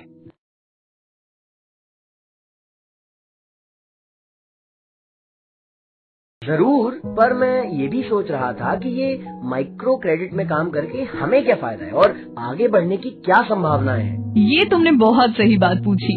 जब हम किसी जॉब से जुड़ते हैं तो ये जानना जरूरी है कि इसमें हमारा क्या फायदा और भविष्य है। माइक्रो क्रेडिट में कई फायदे हैं। डायरेक्ट बेनिफिट के फॉर्म में एक अच्छी सैलरी के साथ इंश्योरेंस, प्रोविडेंट फंड, मोबाइल का खर्चा, साल की छुट्टियां मिलती हैं, कई बार खाने और रहने की अलग से सुविधा मिलती है। अगर आप अच्छे से बिजनेस टारगेट पूरा करते हैं तो बोनस अलग से मिलता है। एक्सपीरियंस होने पर और अच्छी परफॉर्मेंस से समय समय पर प्रमोशन भी मिलता है। कंपनी में ही senior loan officer, branch manager, area manager, state manager और हेड ऑफिस में भी कई सारी ग्रोथ की अपॉर्चुनिटीज हैं। आज माइक्रो फाइनेंस इंडस्ट्री बहुत तेजी से बढ़ रही है, जिसकी वजह से जॉब अपॉर्चुनिटी भी बहुत आ रही है। और अगर कोई माइक्रो क्रेडिट ऑफिसर अच्छी तरह से काम करता है तो बहुत तेजी से ग्रोथ होती है, पर इसके लिए जरूरी है सही नॉलेज, स्किल्स और परफॉर्मेंस। इनडायरेक्ट बेनिफिट के फॉर्म में एक बहुत रेस्पेक्ट वाली नौकरी मिलती है और कितना कुछ सीखने को मिलता है। हमें घर के आसपास के जिले में काम का अवसर मिलता है, घर से बहुत दूर बड़े शहर में नहीं जाना पड़ता, छुट्टी पर अपने घर जा सकते हैं और परिवार की जिम्मेदारी भी निभा सकते हैं। जिन्हें लोगों से मिलना जुलना और मदद करना अच्छा लगता है, उनके लिए इससे अच्छा कोई काम ही नहीं है। इस काम के सिलसिले में कई तरह के लोगों से मिलते हैं और उन्हें आगे बढ़ने में मदद करते हैं। इसीलिए इस काम में पैसे के अलावा दूसरों के लिए कुछ अच्छा करने की संतुष्टि भी मिलती है। चलो आज तुम्हें अपने एक पुराने कस्टमर से मिलाती हूँ, शायद तुम्हारे कुछ सवालों का बेहतर जवाब उनसे मिल जाए। कैसी है सरोज दीदी? ये राहुल है, जल्दी आपके एरिया का काम यही संभालेंगे। सोचा आप हमारी पुरानी कस्टमर हैं, आपसे मिलेंगे तो अच्छा रहेगा। आपका काम कैसा चल रहा है? आप अपने माइक्रो क्रेडिट से जुड़ने का सिलसिला बताइए। जरूर। नमस्ते भैया, मैं करीब 5 साल से माइक्रो क्रेडिट से जुड़ी हूँ। हमारा बहुत ही गरीब परिवार था, एक मेरे पति कमाने वाले और 6 लोगों का परिवार। बस किसी तरह खाने पीने का ही खर्च निकल पाता था और हमेशा पैसों को लेके खिटखिट होती थी। बच्चों की पढ़ाई और देखरेख भी सही ढंग से नहीं हो पा रही थी, बहुत खराब लगता था। फिर आप जैसे ही एक लोन ऑफिसर से मुलाकात हुई और उन्होंने मुझे लोन के बारे में बताया। सबसे पहले एक छोटे लोन से छोटी चाय और स्नैक्स की दुकान खोली। दुकान चली, थोड़ी आमदनी आई तो मैंने एक कुकिंग कोर्स भी किया और दुकान के गरम ताजा नाश्ते का काम शुरू किया। फिर और लोन लेकर दुकान को और बढ़ाया, बैठने का इंतजाम किया, 2 हेल्पर भी लगा लिए। अब तो हमारी दुकान को लोग सरोज रेस्टोरेंट बोलते हैं। अब घर के खर्चे आराम से निकलने लगे हैं, बच्चे अच्छे से पढ़ाई कर रहे हैं। हमारी दुकान से 2 और लोगों का भी घर चलता है। और एक बड़ी बात कि मेरे पति, बच्चे और परिवार मेरी और मेरे काम की बहुत रिस्पेक्ट और सपोर्ट देते हैं। मुझे खुद बहुत अच्छा लगता है कि मैं कुछ काम करके आगे बढ़ पाई। मेरी इस सफलता में माइक्रो क्रेडिट का बहुत बड़ा हाथ है। काम में समय समय पर नई जरूरतें और मुश्किलें आती रहीं, पर माइक्रो क्रेडिट लोन से उनको सही तरह से मैनेज किया। मैं तो आज भी उस लोन ऑफिसर भैया को याद करके दुआ देती हूँ जिन्होंने मुझे ये रास्ता दिखाया। देखा राहुल, सरोज दीदी ने अपनी मेहनत, काम और माइक्रो क्रेडिट लोन के सपोर्ट से कितनी तरक्की की है। सरोज दीदी, आपके समय और बातों के लिए बहुत धन्यवाद। फिर मिलते हैं। नमस्ते। ये सब देखकर मुझे लग रहा है कि मैं सही जगह पर अपनी नौकरी शुरू कर रहा हूँ। बहुत अच्छे। माइक्रो क्रेडिट ऑफिसर कंपनी और कस्टमर के बीच की कड़ी होता है, जो कस्टमर और कंपनी दोनों को आगे बढ़ने में मदद करता है और उनके साथ खुद भी आगे तरक्की करता है। तो मतलब सबका भला और सबका विकास। हाँ, बहुत अच्छे।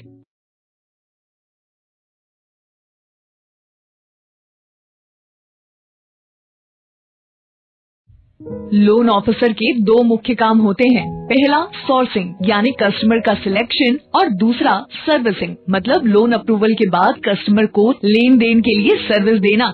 इस चैप्टर में हम सोर्सिंग को दो पार्ट में समझेंगे।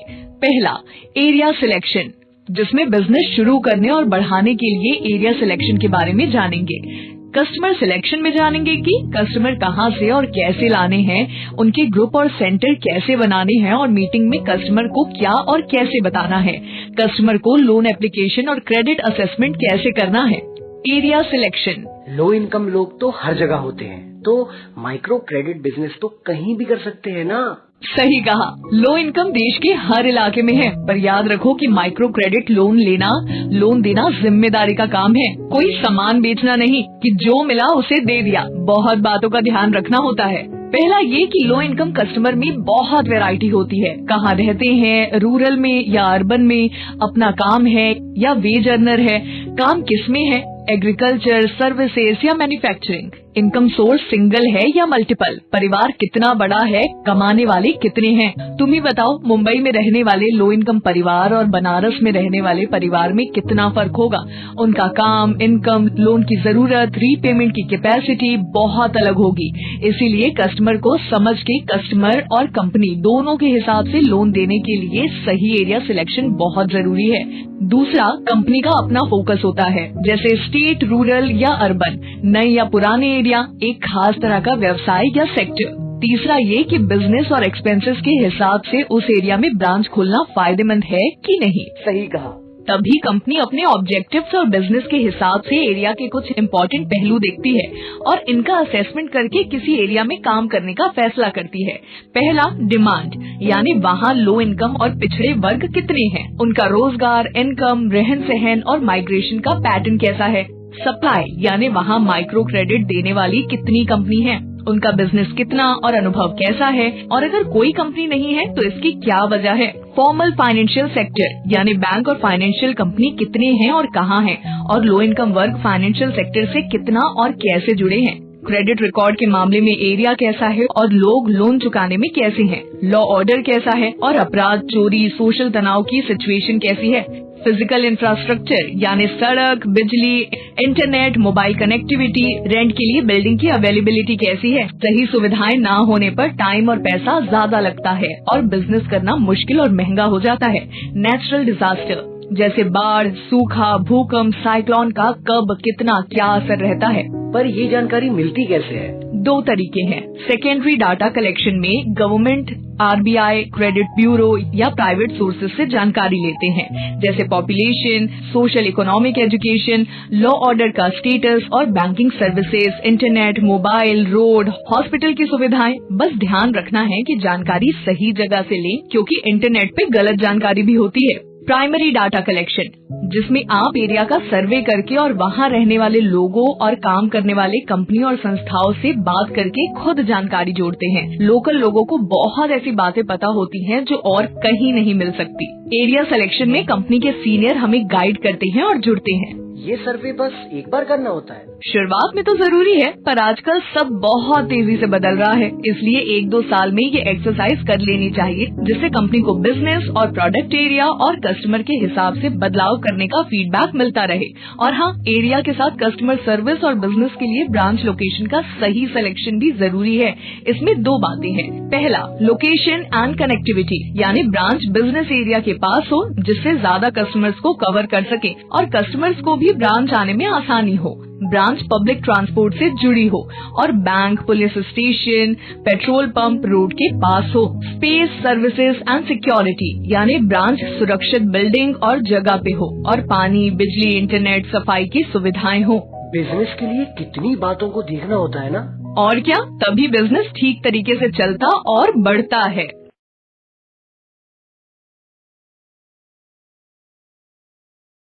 कस्टमर सिलेक्शन के 2 स्टेप हैं। पहला, कस्टमर का ग्रुप और सेंटर बनाना और उन्हें माइक्रो क्रेडिट की जानकारी और ट्रेनिंग देना। दूसरा, कस्टमर की लोन एप्लीकेशन और क्रेडिट असेसमेंट। हर स्टेप में हमें कंपनी के रूल और प्रोसेस फॉलो करने हैं और कस्टमर प्रोटेक्शन की 5 गोल्डन रूल कभी नहीं छोड़ने हैं।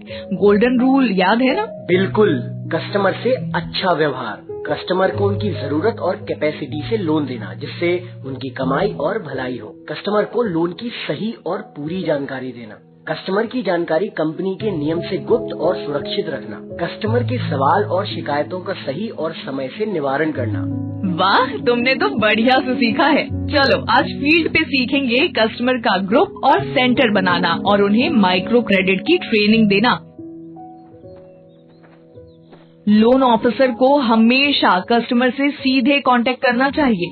अगर पुराना एरिया है तो वर्तमान कस्टमर से लीड ले सकते हैं, नया एरिया है तो नया रिश्ता बनाना होता है। एरिया और कस्टमर के सहूलियत से उनके घर या काम की जगह पे मिल सकते हैं। अभी हम बीना और उनके नए ग्रुप से मिलने जा रहे हैं। नमस्ते बीना, कैसी हैं? नमस्ते, मैं ठीक हूँ। आपने लोन की बात की थी और महिलाओं को जोड़ा क्या?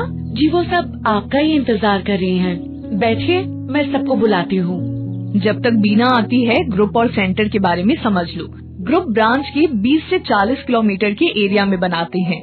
एक ग्रुप में 5 से 10 महिला मेंबर होते हैं। कस्टमर खुद ही आपस में बात करके ग्रुप के लिए मेंबर्स चुनती हैं और किसी ब्रोकर या गांव के प्रभावकारी लोगों के माध्यम से ग्रुप नहीं बनाना चाहिए। ग्रुप के मेंबर आसपास रहने और एक दूसरे को जानने वाले होने चाहिए और उनका सोशल, इकोनॉमिक बैकग्राउंड बराबरी का होना चाहिए। ग्रुप में अलग अलग परिवार से मेंबर्स होने चाहिए। अगर एक ग्रुप में एक परिवार या रिश्ते के लोग होते हैं तो वो ग्रुप पे गलत प्रभाव डाल सकते हैं और रिस्क बढ़ता है। ग्रुप मीटिंग में सभी मेंबर को टाइम से आना जरूरी है। जब एक जगह पर कई ग्रुप हो जाते हैं तब वहाँ एक सेंटर बना दिया जाता है जहाँ पर मीटिंग और रीपेमेंट का काम होता है। इससे काम जल्दी और सुविधा से हो जाता है। इसीलिए एरिया में ही कोई कॉमन मीटिंग पॉइंट देख लेते हैं। इस ग्रुप के लिए मैं सबसे पहले बीना से मिली, जिन्हें लोन चाहिए था। मैंने उन्हें बताया कि हमारी कंपनी लोन किन्हें, किस लिए और कैसे देती है।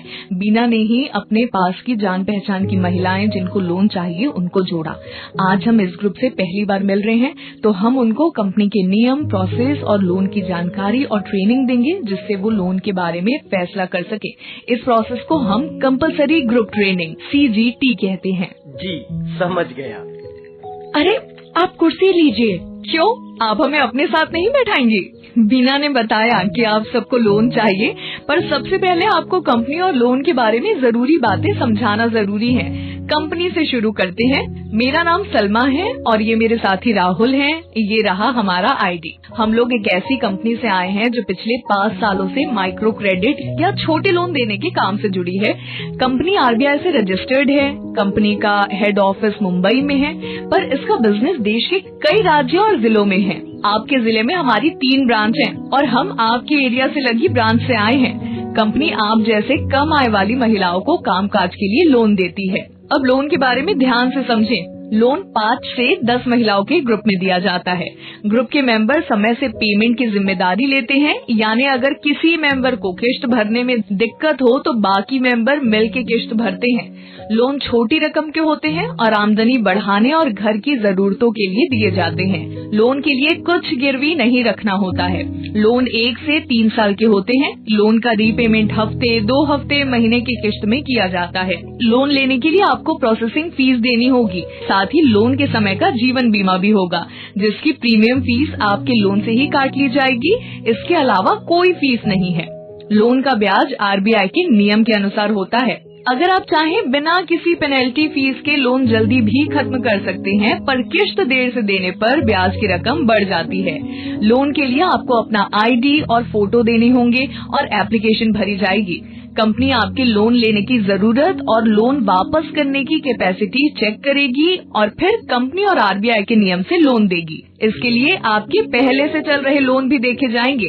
अगर लोन पास हो गया तो आपको लोन के कागज दिए जाएंगे जिसमें लोन की रकम, समय, किश्त की रकम और किश्त जमा करने की डेट, प्रोसेसिंग फीस, ब्याज, इंश्योरेंस, कंपनी का शिकायत नंबर जहां आप अपनी शिकायत दर्ज कर सकती हैं और लोन से जुड़ी सभी बातें लिखी होंगी। लोन का पैसा आपके बैंक अकाउंट में आएगा। किश्त का पैसा लोन स्केड्यूल होने के हिसाब से लिया जाएगा। किश्त पेमेंट की डेट पर आपके पास सेंटर पे मीटिंग होगी जहां सबको टाइम से आना होगा। एक बात पूछूं? हाँ जरूर, सब लोग पूछ सकते हैं। हमारी आज की मीटिंग का मकसद ही है कि आपको लोन के बारे में पूरी जानकारी मिले। पैसे की कमी से मेरी दुकान में सामान पूरा नहीं रहता और कई बार ग्राहक लौट जाते हैं, तो क्या सामान खरीदने के लिए भी लोन मिल सकता है? हाँ, कंपनी ऐसे सभी काम के लिए लोन देती है जिससे आपके परिवार की आमदनी बढ़े और भला हो। दुकान में सामान बढ़ाने से आपकी आमदनी बढ़ेगी, इसलिए आपकी लोन की जरूरत कंपनी के नियम से ठीक है। इसके अलावा नए काम शुरू करने के लिए और अगर जरूरत पड़े तो परिवार के जरूरी खर्चों के लिए भी लोन मिल सकता है, जैसे बच्चों की पढ़ाई, घर की मरम्मत वगैरह। चलिए, अब सब लोग बताइए अपना नाम, काम और लोन क्यों चाहिए। मेरा नाम जरीना है। हमारा दूध का काम है। मुझे एक और गाय के लिए पैसे चाहिए। मेरा नाम सुमन है। मुझे अपने कपड़े की दुकान बड़ी करने के लिए पैसा चाहिए, पर मुझे घर में बात करनी होगी। मेरे पति बोलते हैं लोन का चक्कर ना ठीक नहीं होता। मैं रोशनी हूँ। हम ऑटो लेना चाहते हैं और उसके लिए पैसे चाहिए। मैं पिंकी हूँ। मुझे पैसों की जरूरत नहीं है, बस ग्रुप में साथ के लिए जुड़ रही हूँ। मैं चेतना हूँ। मैं अपनी बहन के लिए लोन लेना चाहती हूँ क्योंकि उन्हें नहीं मिल रहा है। देखिए, बीना, जरीना, सुमन और रोशनी की लोन की जरूरत तो ठीक है। पिंकी, आपको अगर जरूरत नहीं है आप लोन ना लें। आखिरकार ब्याज तो देना होता ही है। जब जरूरत हो तब लेना। जरूरत ना होने पर लोन का सही उपयोग नहीं होता है और किश्त देने में परेशानी होती है। चेतना, अगर आपकी बहन को लोन चाहिए तो उन्हीं को ग्रुप से जुड़ना होगा। किसी और के लिए लोन लेना गलत बात है और आपका नुकसान हो सकता है। मानो आपने बहन के लिए लोन ले लिया और वो लोन नहीं चुका पाई तो आपका रिकॉर्ड खराब होगा, क्योंकि लोन तो आपके नाम पे है और इससे आपको आगे लोन लेने में मुश्किल आएगी। और सुमन ही नहीं, आप सबको घर में बात करके सोच समझ के लोन लेना चाहिए। कोई सवाल होगा तो हम आपके परिवार से फिर बात करेंगे। तो आप ग्रुप में पिंकी और चेतना की जगह उन्हें जोड़ें जिन्हें लोन की जरूरत है। जब ग्रुप पूरा हो जाएगा तो मुझे फोन कर देना। ये पेपर भी रखिए, इसमें कंपनी और लोन के बारे में सब कुछ लिखा है। ठीक है, इसके बाद क्या होगा? ग्रुप बनने के बाद हम आपके आईडी कागज लेंगे और एप्लीकेशन फॉर्म में कई जानकारी लेंगे, जैसे लोन क्यों चाहिए, आमदनी और खर्चे क्या हैं, परिवार में कमाने वाले कितने हैं, कितनी किश्त चुका सकते हैं और पहले से अगर लोन है तो कितना बचा है, किश्त कितनी है और समय से चुका रहे हैं या फिर नहीं। इस जानकारी की कंपनी में पूरी चेकिंग होगी। हमारे सीनियर एक बार फिर आपसे मिलने, लोन की जरूरत और आज जो बताया है उसकी समझ को टेस्ट करेंगे और उसके बाद कंपनी फैसला करेगी कि लोन दे या नहीं और कितना लोन दे। ठीक है, आप परसों आइए। अरे चाय तो पीजिए। थैंक यू, हमें ऑफिस जाना है, परसों मिलते हैं। नमस्ते, ग्रुप बनाने आई थी? क्यों धूप में धूल ढक के खाती हो? जितने ग्रुप बोलो बैठे बैठे दे दूंगा। बंटी, कंपनी हमें काम के लिए सैलरी देती है और विश्वास करती है। अगर उल्टा पुल्टा काम करके ग्रुप बनाते होते तो कंपनी तुम्हें ही रख लेती। सही काम का तरीका और फायदा तुम नहीं समझोगे। जैसी आपकी मर्जी, जरूरत पड़े तो बताना। ये कौन था? सोर्सिंग का शैतान। ऑफिस में बताती हूँ। बताओ, तो मीटिंग में क्या सीखा? कस्टमर प्रोटेक्शन के गोल्डन रूल के साथ मीटिंग के सिल्वर रूल। कस्टमर के साथ बैठना है, ग्रुप के सभी लोगों को बोलने और सोचने का मौका देना है, ग्रुप से चाय पानी भी नहीं लेना है और विनम्रता से मना करना है। बहुत बढ़िया। हम माइक्रो क्रेडिट के शैतान यानी रिंग लीडर को जानते हैं। इनके कई रूप हैं। कुछ रिंग लीडर बिचौलिए का काम करते हैं। कई ऐसे लोग जिनकी एरिया और कम्युनिटी में अच्छी जान पहचान होती है, वो आसानी से ग्रुप बना के ग्रुप को कंपनी के लोन ऑफिसर से जोड़ देते हैं और इसके बदले में कस्टमर से कमीशन लेते हैं। इसमें खतरा ये रहता है कि कंपनी को कस्टमर के लोन की जरूरत और कैपेसिटी के बारे में ठीक से पता ही नहीं चलता। चूंकि बिचौलिए का काम सिर्फ लोन दिलवा के कमीशन लेना है, इसलिए वो अपनी कमीशन के चक्कर में ऐसे कस्टमर जिन्हें लोन की जरूरत नहीं है या किश्त देने की कैपेसिटी नहीं है, उन्हें भी ग्रुप से जोड़ देते हैं। इससे कंपनी को रीपेमेंट का खतरा हो जाता है, कंपनी का नाम भी खराब होता है और अगर ऐसे लोगों की कंपनी के एम्प्लॉय से साठगांठ हो जाए तो कंपनी के नियम से काम नहीं हो पाता है और फ्रॉड का बहुत खतरा बढ़ जाता है।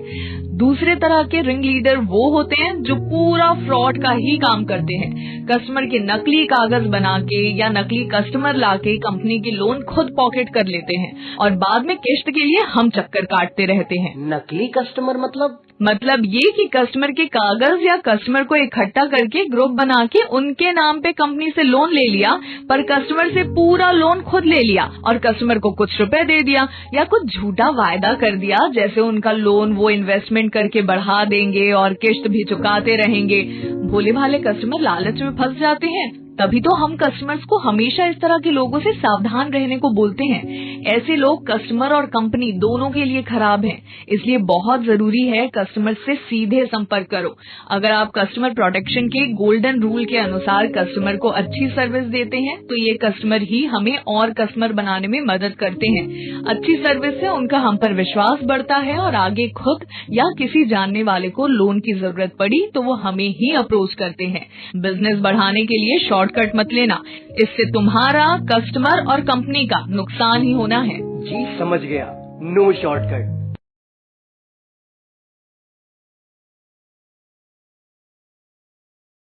चलो अब एप्लीकेशन और क्रेडिट असेसमेंट को समझते हैं। ये दोनों काम साथ साथ ही किए जाते हैं और बहुत ध्यान से करने होते हैं। क्रेडिट असेसमेंट समझते हो? हाँ, ये देखना कि कस्टमर लोन लेने के काबिल है कि नहीं और अगर है तो कितने लोन का। बहुत बढ़िया। क्रेडिट असेसमेंट के लिए कंपनी के एप्लीकेशन फॉर्म में कस्टमर और उनके परिवार की जरूरी जानकारी लेनी होती है। इस जानकारी का कंपनी के नियम से इवैल्यूएशन होता है और लोन अप्रूव करने और लोन अमाउंट का निर्णय होता है। इस पूरे प्रोसेस में लोन ऑफिसर के अलावा ब्रांच के सीनियर ऑफिसर और हेड ऑफिस के लोग और कई तरह के प्रोसेस शामिल होते हैं जिससे कहीं कोई गलती ना हो और क्रेडिट असेसमेंट कंपनी के नियम के अनुसार हो।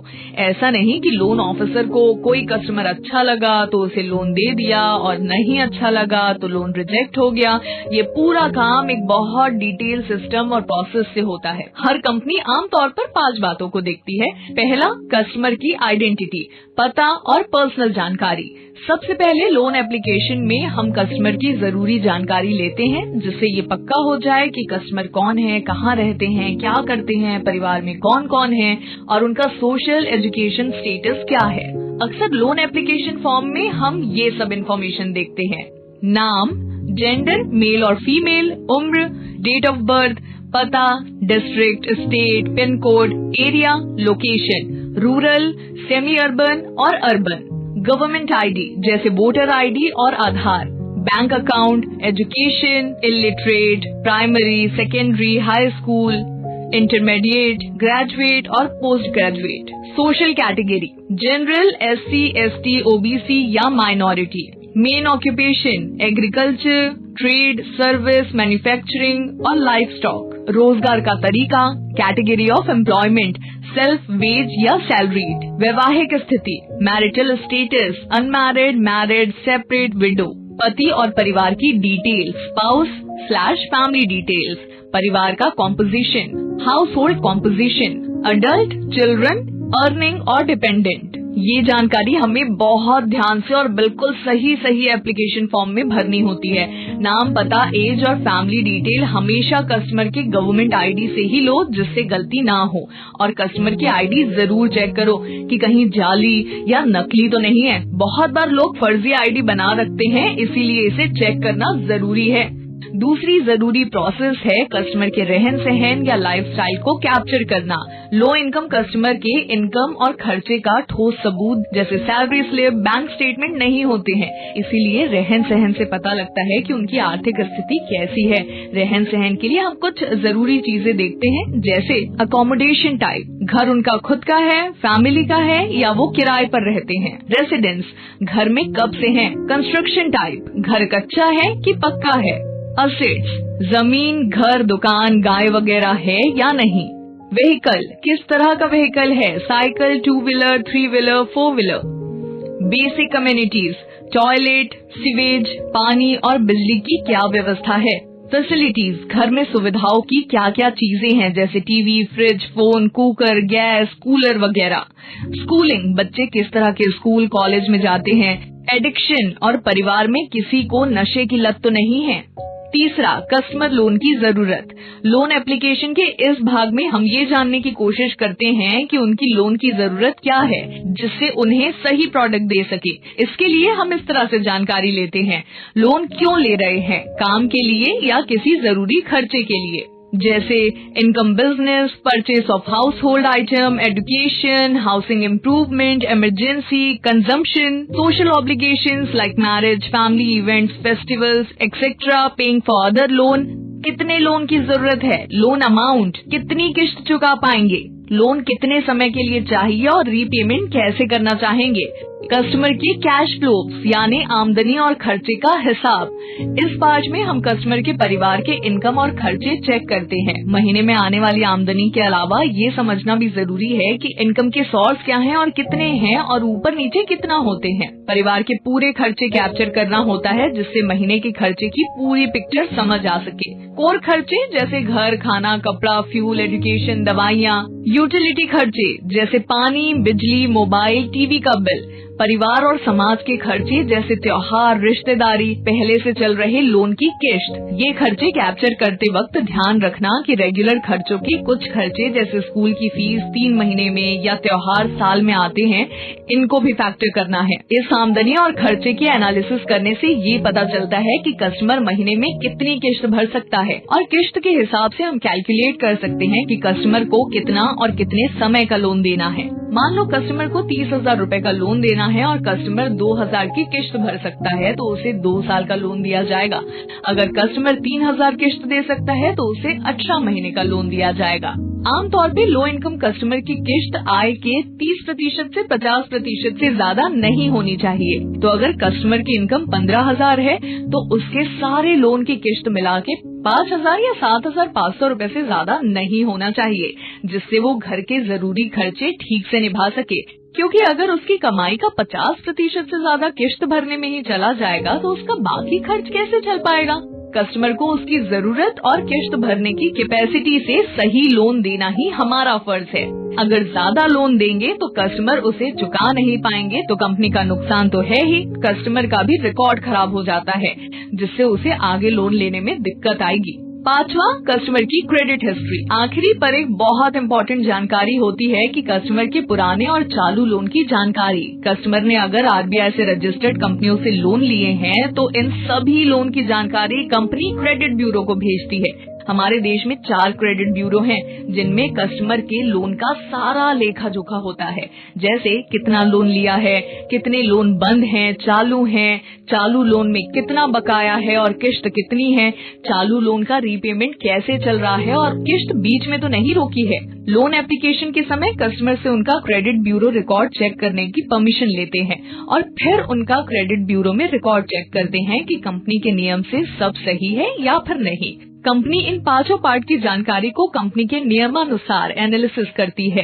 कंपनी के सीनियर ऑफिसर कस्टमर से मिलके और फोन करके एक बार फिर सारी चीजों को रीचेक करते हैं और उसके बाद लोन का अप्रूवल या रिजेक्शन का फैसला किया जाता है और लोन ऑफिसर और कस्टमर को भी बता दिया जाता है। एक बात और, कस्टमर से जानकारी सब्र और विश्वास से लेनी चाहिए। कई बार उन्हें हमारे सवाल समझ नहीं आते या उन्हें लग सकता है कि ये सब क्यों पूछ रहे हैं, इसलिए कस्टमर को ठीक से बताओ कि हम क्या और क्यों पूछ रहे हैं। जी, सोर्सिंग में बहुत अच्छे से समझ गया।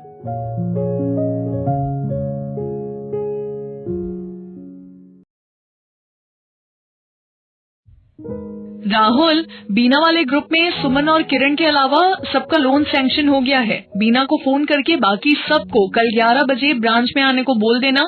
उनको ब्रांच का पता ठीक से बताना और बोल देना कि अपना आईडी कार्ड और बैंक अकाउंट की पासबुक लेकर आएं। इसके बिना लोन डिसबर्समेंट नहीं होगा। ठीक है, पर सुमन और किरण का लोन क्यों रिजेक्ट हो गया? क्रेडिट ब्यूरो चेक से पता चलता है कि सुमन के लोन पे डिफॉल्ट है और 3 महीने से किश्त नहीं भरी है। किरण के 3 कंपनियों से पहले के लोन चल रहे हैं। कंपनी के नियम से इनको लोन नहीं दे सकते। मैं फोन करके उन्हें लोन रिजेक्ट होने की वजह बता दूंगी। क्रेडिट ब्यूरो कितना जरूरी है ना, वरना ऐसे कस्टमर्स के बारे में तो पता ही नहीं चलेगा। बिल्कुल, तभी तो कस्टमर के सारे लोन की जानकारी क्रेडिट ब्यूरो में बराबर अपडेट होती है और लेंडर को पता रहता है कि कस्टमर के कितने लोन हैं और कैसा क्रेडिट बिहेवियर है। इससे लेंडर कस्टमर का सही सिलेक्शन कर पाता है और आरबीआई और कंपनी के नियम से कस्टमर की कैपेसिटी के हिसाब से लोन देता है। इससे कस्टमर टाइम से किश्त भर पाता है और उसका क्रेडिट रिकॉर्ड भी अच्छा रहता है, जिससे भविष्य में लोन आसानी से मिल जाता है। खराब क्रेडिट रिकॉर्ड से आगे लोन में दिक्कत आती है तो कस्टमर को लोन भरने का फायदा और ना भरने का घाटा एकदम समझ आता है। हाँ, मैं बीना को फोन करके बता देता हूँ।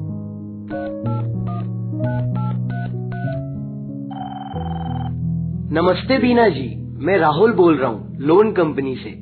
नमस्ते भैया। आपके ग्रुप में सुमन और किरण को छोड़कर सबका लोन पास हो गया है। सुमन और किरण से सलमा मैडम फोन पर बात कर लेंगी।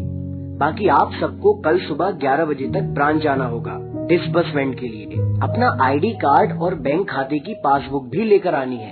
ठीक है, हम पहुंच जाएंगे। इस खुशी में पार्टी चाहिए। अरे भैया, हम कहाँ पार्टी देंगे? बीना, मैं सलमा।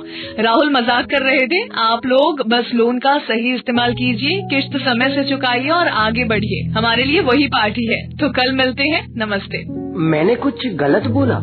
हाँ, कस्टमर से बात करते समय बहुत ध्यान रखना है। तुमने तो मजाक में पार्टी मांगी, पर हो सकता है कि उन्हें मजाक समझ न आए। कस्टमर से लोन के लिए गिफ्ट, पार्टी, मिठाई की बात नहीं करना है।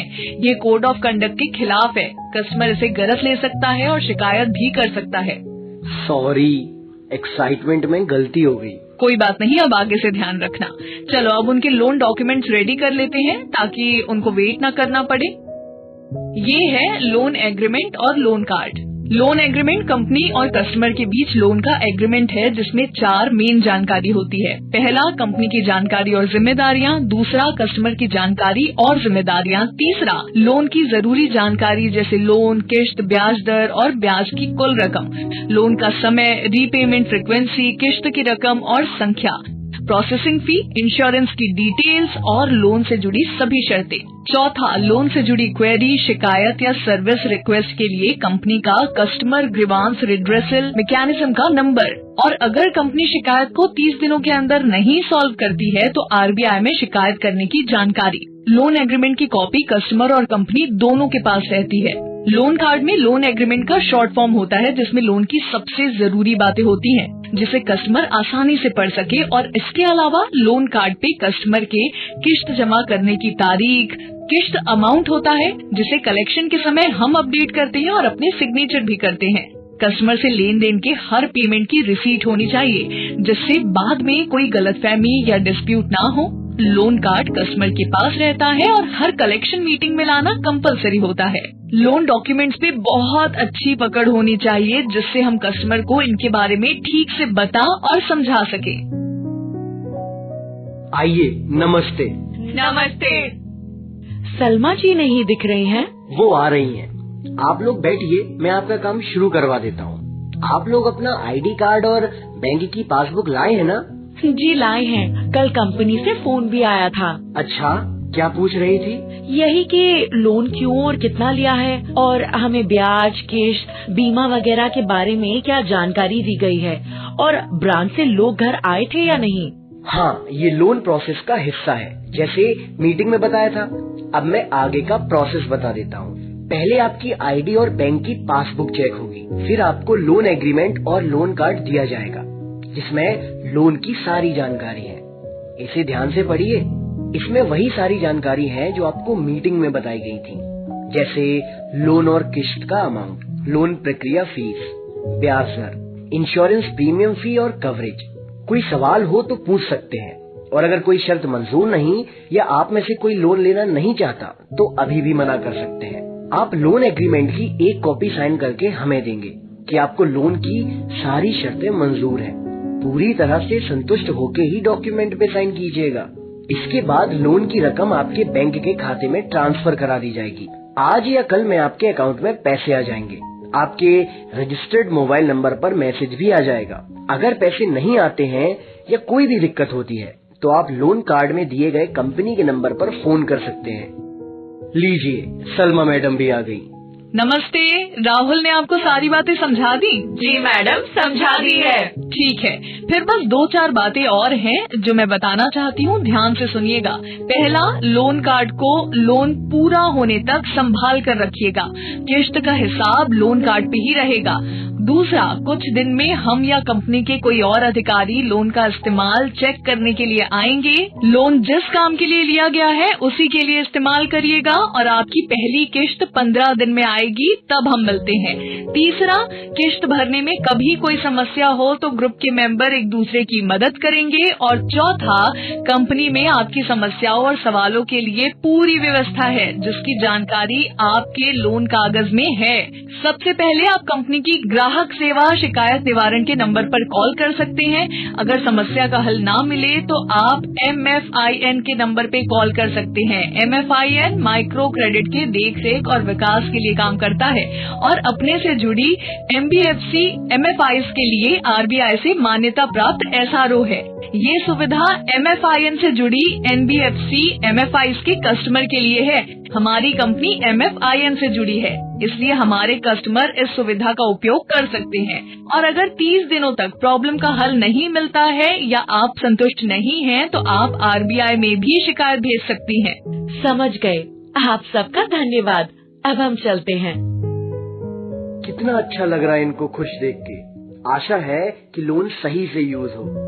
हाँ, कुछ दिन में लोन यूटिलाइजेशन चेक करना होगा। कंपनी के नियम से डिसबर्समेंट के बाद कस्टमर के घर या काम की जगह पे चेक करते हैं कि लोन का सही यूज हो रहा है।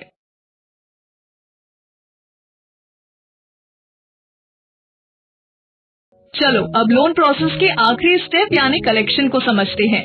वैसे तो कलेक्शन सिंपल है। लोन स्केड्यूल के हिसाब से मीटिंग में सब कस्टमर अपनी किस्त लाते हैं। अगर किसी कस्टमर की किस्त नहीं आती है तो बाकी कस्टमर मिलके उसकी किस्त भरते हैं और बाद में आपस में सेटल कर लेते हैं। हमें सभी की किस्त इकट्ठा करनी होती है और लोन कार्ड अपडेट करना होता है। पर कलेक्शन मीटिंग का हमें अच्छे से यूज करना होता है। जैसे हम कस्टमर को लोन के बारे में फिर से बताते हैं जिससे उन्हें सब और अच्छे से याद हो जाए। उनके काम का हालचाल भी लेते हैं तो पता रहता है कि उन्हें कोई परेशानी तो नहीं जिससे लोन रीपेमेंट में मुश्किल आ सकती है या फिर और लोन की जरूरत है। कलेक्शन तो आसान है। हाँ, अगर कस्टमर सही से चुना है, ग्रुप सही बना है और पहले से प्रोसेस ठीक से किए गए हैं तो मुश्किल नहीं आती है। पर अगर रीपेमेंट में मुश्किल आती है तो कलेक्शन में हमें हमारे स्किल की सबसे ज्यादा जरूरत पड़ती है। तो कलेक्शन में दिक्कत आने पर क्या करना पड़ता है उसे समझते हैं। अगर कस्टमर का 1-2 किस्त नहीं आता है और ग्रुप उसे मर्जी से आराम से भर देता है तो कोई परेशानी की बात नहीं। हो सकता है कि कस्टमर बिजी हो या घर में तकलीफ हो और कस्टमर ने ग्रुप से मदद ली हो। पर कस्टमर के न आने का और किस्त न भरने का कारण समझना जरूरी है।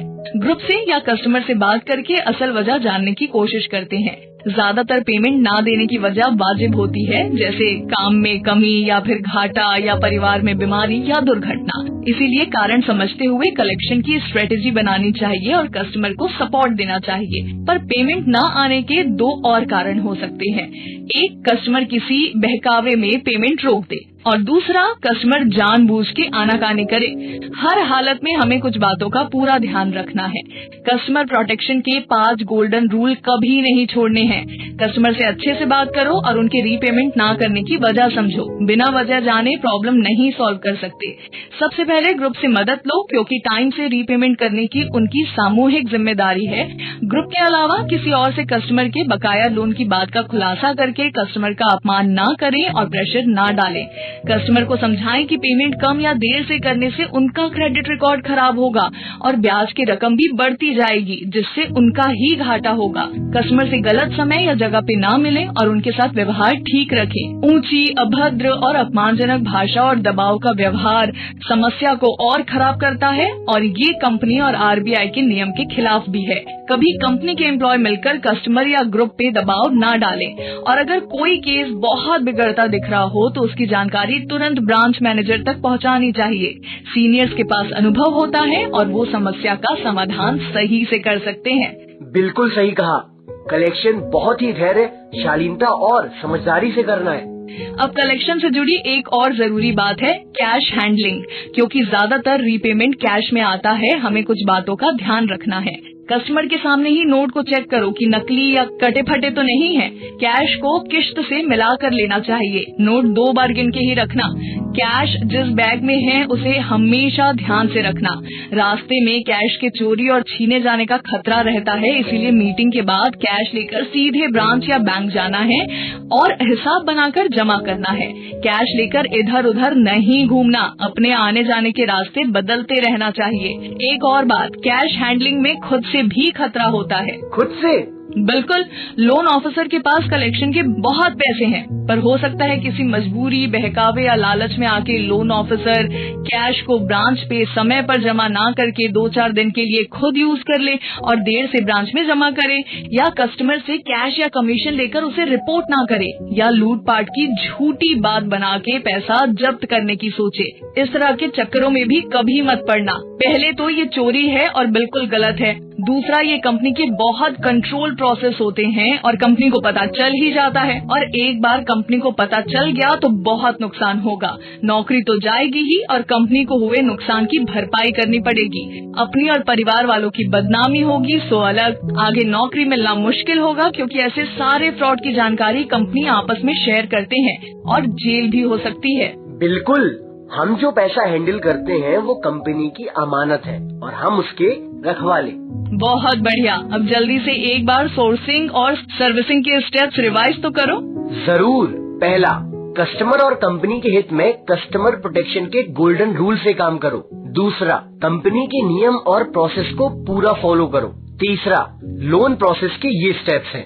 सबसे पहले कस्टमर आइडेंटिफाई करके उनके ग्रुप बनाना, फिर उन्हें CGRT में कंपनी और लोन की पूरी जानकारी देना, कस्टमर का लोन एप्लीकेशन फॉर्म भरना, कस्टमर का क्रेडिट असेसमेंट यानी KYC ID application form, credit bureau check, house verification और GRT के बेसिस पे कस्टमर का लोन अप्रूवल या रिजेक्ट होना, फिर डिसबर्समेंट यानी कस्टमर को लोन का पैसा बैंक अकाउंट में क्रेडिट करना, और आखिर में कलेक्शन यानी किस्त का लोन शेड्यूल से पेमेंट करना। बहुत अच्छे राहुल, अब तुम तैयार हो।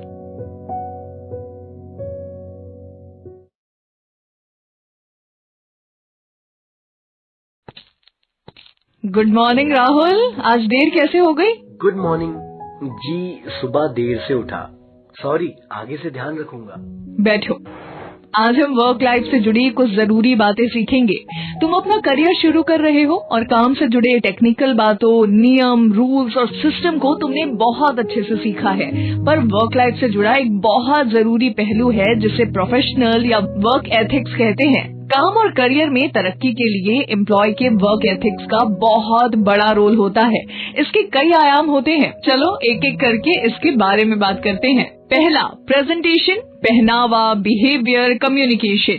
देखो आज तुमने क्या पहना है, शायद तुम हड़बड़ी में थे, सीधे उठ के ऑफिस आ गए। जी, देरी के चक्कर में ऐसे ही आ गया, खराब लग रहा है। देखो, ऑफिस या ब्रांच आपके काम की स्पेस है, जहां आपके साथी, सीनियर्स और कस्टमर्स और भी कई तरह के लोग होते हैं। इसलिए ऑफिस में हमारे कपड़े, व्यवहार, बोलचाल ऑफिस के कल्चर के मुताबिक और सही होना चाहिए। ये हमारी पर्सनालिटी का जरूरी हिस्सा है जो हमारी सफलता से गहराई से जुड़ा है। इसलिए इनको सीखना, कल्टिवेट करना और फॉलो करना जरूरी है। क्योंकि ड्रेसिंग की बात चल रही है तो इसी से शुरुआत करते हैं। माइक्रो क्रेडिट ऑफिसर का काम फील्ड और ऑफिस दोनों में होता है, इसलिए कपड़े और जूते या सैंडल हमेशा कंफर्ट और सोबर होने चाहिए। लड़कों के लिए पैंट और शर्ट और लड़कियों के लिए सलवार या फिर साड़ी हमेशा सही रहती है। ड्रेसिंग जगह, अवसर और मौसम के हिसाब से साफ, सोबर और सलीके की हो। तड़क भड़क या चमकीले कपड़े काम की जगह और समय पे ना अच्छे लगते हैं ना ही कंफर्टेबल होते हैं। कपड़ों के अलावा अपनी ग्रूमिंग का भी ध्यान रखना है, जैसे नहाना, ब्रश करना, शेव करना और बाल नाखून साफ और छोटे रखना।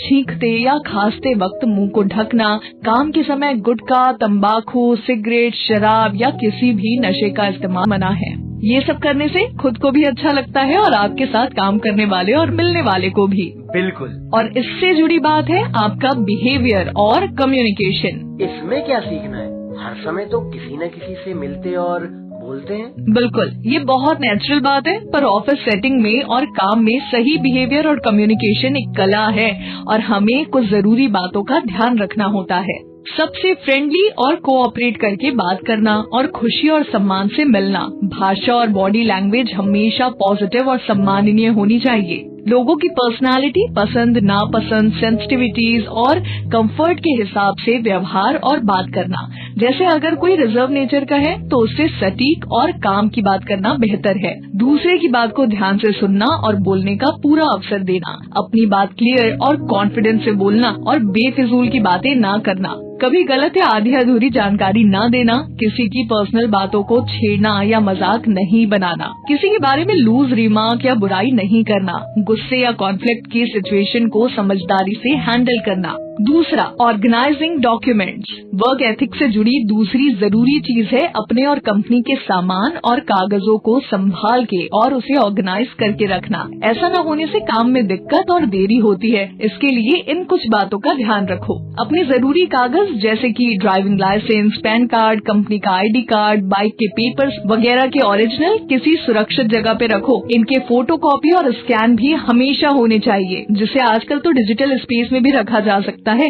अपने phone, tablet, laptop, charger, USB, bag, bike, helmet को हिफाजत और सलीके से रखो। फील्ड पे जाने से पहले ये जरूर चेक कर लो कि फोन और टैबलेट चार्ज है, बाइक में पेट्रोल है और हवा दुरुस्त है। लोन के कागज जैसे एप्लीकेशन फॉर्म, कस्टमर के डॉक्यूमेंट्स, एग्रीमेंट लेटर वगैरह सब कंपनी की पॉलिसी के मुताबिक सही जगह और तरीके से फाइल करो। काम ऐसे करो कि तुम्हें और कंपनी के एम्प्लॉयज को कोई डॉक्यूमेंट्स मिलने में दिक्कत ना हो। ब्रांच में बहुत तरह के पेपर्स और डॉक्यूमेंट्स होते हैं, जैसे कस्टमर के KYC डॉक्यूमेंट्स, फोटो और लोन डॉक्यूमेंट्स। इन डॉक्यूमेंट्स को समय से और सही जगह पे रखना है, जिससे किसी गलत व्यक्ति के हाथ लग के इनका दुरुपयोग ना हो। और हाँ, ब्रांच की सफाई और रख रखाव का ध्यान रखो। ऑफिस के कागज, जरूरी सप्लाई जैसे कि स्टेशनरी, साफ सफाई, खाने पीने की चीजें हमेशा अवेलेबल हो और करीने से रखी जाएं। तीसरा, टाइम और वर्क मैनेजमेंट। माइक्रो क्रेडिट में टाइम और काम को ठीक से ऑर्गेनाइज करना बहुत जरूरी है। हमारे पास बहुत सारे कस्टमर्स की जिम्मेदारी होती है, रिपोर्टिंग और फॉलो अप होता है और काफी बड़ा एरिया भी कवर करना होता है। इसलिए समय और काम को ऑर्गेनाइज और पंक्चुअल होके करना जरूरी है। जैसे कि सुबह टाइम से उठ के काम के लिए टाइम पे पहुंचना। सुबह देरी होने से पूरे दिन का स्केड्यूल गड़बड़ा जाता है। काम का रिकॉर्ड बहुत जरूरी है। एक डायरी में अपने काम का पूरा स्केड्यूल होना चाहिए, जिससे काम मिस ना हो और समय से हो। पेंडिंग काम को भी लिखते और निपटाते रहना चाहिए। नोटबुक और पेन हमेशा साथ रखना और जरूरी बातें नोट करना। अपने रोज के काम की सूची पहले से बनाकर अगर काम को नियम से करें तो टाइम और काम अच्छे से मैनेज होगा। काम को कंपनी की प्रायोरिटी और इम्पोर्टेंस के हिसाब से और सीनियर से डिस्कस करके करना। ऐसा नहीं कि बस जो मन में आया, जो अच्छा लगा वो किया। कंपनी की प्रायोरिटी के हिसाब से काम के लिए समय एलोकेट करना और उसे पूरा करना बहुत जरूरी है। चौथा, टीम वर्क और कोलैबोरेशन। जब भी हम किसी कंपनी के लिए काम करते हैं तो हमारे साथ बहुत सारे लोग जुड़ते हैं। ब्रांच के साथी, सीनियर्स, जोन और हेड ऑफिस के अलग अलग डिपार्टमेंट के लोग, हम सब कंपनी के ऑब्जेक्टिव्स के लिए काम करते हैं और इसीलिए हमें मिलके और एक दूसरे के सपोर्ट से काम करना है। इससे काम आसानी से होता है, सब साथ तरक्की करते हैं और मजा भी आता है। इसलिए टीम वर्क और कोलैबोरेशन पे जोर देना है। जैसे काम में हर किसी का रोल और जिम्मेदारी है और इसीलिए जरूरी है कि हम सबकी रेस्पेक्ट और वैल्यू करें। जरूरत पड़ने पर अपने साथियों से पूछने या मदद लेने या देने में कभी झिझकना नहीं। साथियों और सीनियर के फीडबैक को पॉजिटिव एटीट्यूड से लेना और खुद भी अगर कुछ फीडबैक देना हो तो पॉजिटिव फॉर्म में देना। लोगों की बातें सुनने और अपनाने के लिए हमेशा तैयार रहना चाहिए। अगर कभी किसी से अनबन हो जाए तो उसे समझदारी से हल करना है। जरूरत हो तो ब्रांच मैनेजर या ऑफिस के कलीग से भी मदद ले सकते हैं। मीटिंग्स और डिस्कशन में हमेशा पार्टिसिपेट करना चाहिए और हाँ, कभी नया और ज्यादा काम लेने में झिझकना नहीं। इससे हमारी रिस्पॉन्सिबिलिटीज और कंपनी में वैल्यू बढ़ती है और नया काम सीखने का मौका भी मिलता है। ऐसा करने से हमारे प्रमोशन होने के चांस भी बढ़ जाते हैं। 5वां, कंपनी की तरफ जिम्मेदारी। हमारी कंपनी की तरफ भी कई जिम्मेदारियां होती हैं, जैसे नियम और सिस्टम को फॉलो करना, कंपनी के कागज, सामान, जानकारी, नाम का सही इस्तेमाल और रख रखाव जैसे खुद के लिए करते हैं। और कहीं भी कभी भी कुछ गलत होता दिखे तो उसकी जानकारी सही तरीके से कंपनी को बताना। बिल्कुल, कंपनी हमें काम, सैलरी और इतनी सुविधाएं देती है तो कंपनी के लिए ये सब करना हमारा फर्ज है। सही बोला राहुल। और इससे जुड़ी एक जरूरी पॉलिसी है जिसे विसिल ब्लोअर पॉलिसी कहते हैं। ये क्या होता है? जैसा कि नाम से पता चलता है, विसिल ब्लोअर यानी कि कुछ गलत दिखे तो सीटी बजा के कंपनी को अलर्ट करो। विसिल ब्लोअर पॉलिसी से कोई भी, जैसे एम्प्लॉय, कस्टमर, वेंडर, पार्टनर, अगर कंपनी में अनैतिक या फिर नियमों के विपरीत काम होते देखता है तो कंपनी के डेजिग्नेटेड ऑफिसर को बता सकता है। किसी को ऐसे बात बताने में डर या झिझक ना हो, इसलिए शिकायत करने वाले की पहचान को गुप्त रखा जाता है। विसिल ब्लोअर पॉलिसी एक इंटरनल पॉलिसी होती है और हर कंपनी के अपने नियम और प्रोसेस होते हैं। तो अगर तुम्हें कभी कंपनी में कुछ गलत काम होता दिखे तो इस पॉलिसी के अंदर उसे कंपनी को बता सकते हो। शिकायत मिलने पे कंपनी मसले की जांच करती है और सबूत के हिसाब से कार्यवाही करती है। ये तो बहुत स्मार्ट पॉलिसी है। कंपनी इतनी बड़ी और फैली होती है। विसिल ब्लोअर पॉलिसी से हम सब कंपनी के चौकीदार हो जाते हैं और अगर कुछ गलत होता है तो कंपनी को सचेत कर सकते हैं। बहुत बढ़िया। अब चलो बात करते हैं महिलाओं के साथ व्यवहार के बारे में। मैं आपके साथ इतने दिन से हूँ, आपने देखा होगा कि मेरा व्यवहार सही रहे, इसका मैं खास ध्यान रखता हूँ। बिल्कुल राहुल, काम के सिलसिले में तुम बहुत सारी महिलाओं के संपर्क में आओगे। हमारे कस्टमर्स तो सभी महिलाएं ही होती हैं। कंपनी में भी तुम अपने साथी और सीनियर महिलाओं के साथ काम करोगे। तुम्हारा व्यवहार तो सभ्य और अच्छा है ही, बस महिलाओं के साथ इंटरेक्ट करने में कुछ बातों का ध्यान रखना। हमेशा बराबरी, आदर और सम्मान से बात करो। महिलाओं को अपने से कम समझना और ऐसा जताना गलत है। उनके पहनावे और रंग रूप पे कमेंट नहीं करना, उनका गलत तरीके से फायदा उठाने की कोशिश कभी नहीं करना, उनकी फोटो खींचना, मिलने या घूमने के लिए बोलना, टच करने की कोशिश करना बहुत गलत है। कस्टमर के साथ पर्सनल रिलेशनशिप भी नहीं बनाना चाहिए। कस्टमर के पहनावे और रंग रूप, परिवार, समाज के बारे में कमेंट या मजाक ना करें और ऐसी कोई बात ना करें जिसका गलत मतलब निकाला जा सके। कस्टमर से दोस्ती या मजाक करने से परहेज करें। कस्टमर से कोई व्यक्तिगत लेन देन, अनावश्यक बातचीत या गपशप ना करें। कभी ग्रुप में किसी एक कस्टमर को ज्यादा अहमियत ना दें और ग्रुप के सभी कस्टमर के साथ समान व्यवहार करें। कस्टमर से उचित समय पर और सिर्फ कार्य के संबंध में ही मिले। महिलाओं से किसी भी तरह के दुर्व्यवहार या गलत आचरण की शिकायत मिलने पर कंपनी की सेक्सुअल हैरेसमेंट सेल यानी कि यौन उत्पीड़न सेल केस पे जांच और त्वरित कार्यवाही करती है। 6वां, handling conflict situation and social media. हमें ये भी सीखना जरूरी है कि अगर कभी कस्टमर से बात करते हुए या काम करते हुए कोई ऐसी स्थिति बन जाए जिससे लोग गुस्सा हो या लड़ाई की नौबत आ जाए तो कैसे डील करना है। जब कोई कस्टमर, ग्रुप या स्थानीय लोग लोन चुकाने में मुश्किल करें और मिलकर विरोध का माहौल बना दें, तब ये ध्यान रखना, कस्टमर से मिलने किसी सहकर्मी या ग्रुप के किसी और सदस्य के साथ ही जाएं। कस्टमर को समझाएं कि समय पे किश्त देना कस्टमर की जिम्मेदारी है। कस्टमर को समय से किश्त भरने व अच्छे क्रेडिट स्कोर का महत्व समझाएं और ये भी बताएं कि ऐसा ना करने पर उनके भविष्य में लोन मिलने में मुश्किल हो सकती है। कंपनी के वरिष्ठ अधिकारियों को इस बारे में जरूर सूचित करें। ध्यान रखना कि परिस्थिति चाहे कुछ भी हो, कस्टमर से अभद्र व्यवहार ना करें। अगर स्थानीय लोग काम में दखल दें या मीडिया में कुछ नेगेटिव खबरें छप गई हो तो इशू गहराई से समझने की कोशिश करना और सारी जानकारी सीनियर्स को तुरंत बताना। और हाँ, कंपनी की अनुमति के बिना कोई भी सार्वजनिक बयान ना देना और कंपनी के इंस्ट्रक्शन से स्थानीय प्रशासन को सूचित भी करना। समझ गया। सोशल मीडिया तो हम बस दोस्तों और रिश्तेदारों के बीच इस्तेमाल करते हैं। अरे अभी खत्म नहीं हुआ है। तुम्हारा ये जानना जरूरी है कि सोशल मीडिया जैसे फेसबुक, व्हाट्सएप का जिम्मेदारी से यूज कैसे करें। अगर कस्टमर एम्प्लॉय से सोशल मीडिया से जुड़े हों तो सतर्कता बनाए रखो और किसी भी तरह की जानकारी का लेन देन जांच परख के बाद ही करो। गैर जरूरी मैसेज जैसे कि गुड मॉर्निंग, जोक ना भेजें। कंपनी और काम से जुड़ी जानकारी कंपनी के बाहर बिना कंपनी के परमिशन के साझा ना करें। किसी भी तरह की अफवाह फैलाने से दूर रहें और ऐसी कोई जानकारी जिससे किसी को ठेस पहुंचे या तनावपूर्ण स्थिति बनने की संभावना हो बिना कंपनी की परमिशन के फॉरवर्ड ना करें। 7वां, खुद का ख्याल, वर्क लाइफ बैलेंस। थोड़े दिन में कितना कुछ सीखा और जाना है, पर थोड़ी घबराहट हो रही है कि कितनी जिम्मेदारी और ध्यान रखने वाली बातें हैं। पता नहीं ये सब कैसे कर पाऊंगा। घबराओ नहीं राहुल, शुरू में सबको थोड़ी दिक्कत भी आती है और घबराहट भी होती है, पर कंपनी, साथी और सीनियर हर कदम पे हमें पूरा सपोर्ट करते हैं। पर हमें खुद ही अपना ख्याल रखना सीखना है और वर्क लाइफ बैलेंस बनाने की प्रैक्टिस करना है। काम से कई तरह के स्ट्रेस हो सकते हैं, जैसे रोज के काम में अगर गलती हो जाए या देरी हो जाए या किसी वजह से वो अधूरा रह जाए तो लोग परेशान हो जाते हैं। अगर आपसे ऑफिस में बहुत उम्मीद हो और आपके ऊपर काम पूरा ना करने या बढ़ाने का दबाव हो तो स्ट्रेस हो सकता है।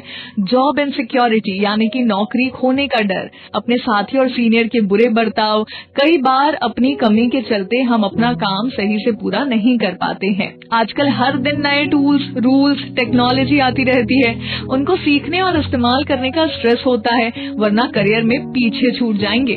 काम के अलावा निजी या परिवार से जुड़ी प्रॉब्लम से भी स्ट्रेस होता है, जिसका असर काम पर पड़ता है। ऐसा तो होगा ही, तो हम इन्हें कैसे मैनेज कर सकते हैं? राहुल, तुमने बिल्कुल सही कहा। ये सब लाइफ का पार्ट है और हमें इसे डील करना और मैनेज करना है, और इसके लिए काम, परिवार और निजी जीवन में बैलेंस बहुत जरूरी है, जिसे हम वर्क लाइफ बैलेंस कहते हैं। वर्क लाइफ बैलेंस का मतलब है कि हमारा काम, निजी जीवन और परिवार सब सही और खुशी से चले।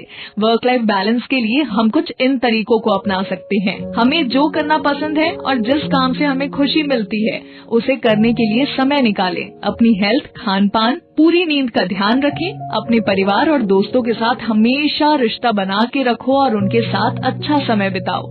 जितना और जैसा काम आप कर सकते हैं वही कमिट करें और रियलिस्टिक टारगेट तय करें। ऑफिस के लोगों और मैनेजर के साथ अच्छी बॉन्डिंग बनाएं, जिससे आप उनके साथ शेयरिंग कर सके। आगे चल के जैसे जैसे काम करोगे और सिचुएशन को डील करोगे, तुम ये सब और अच्छे से समझते जाओगे।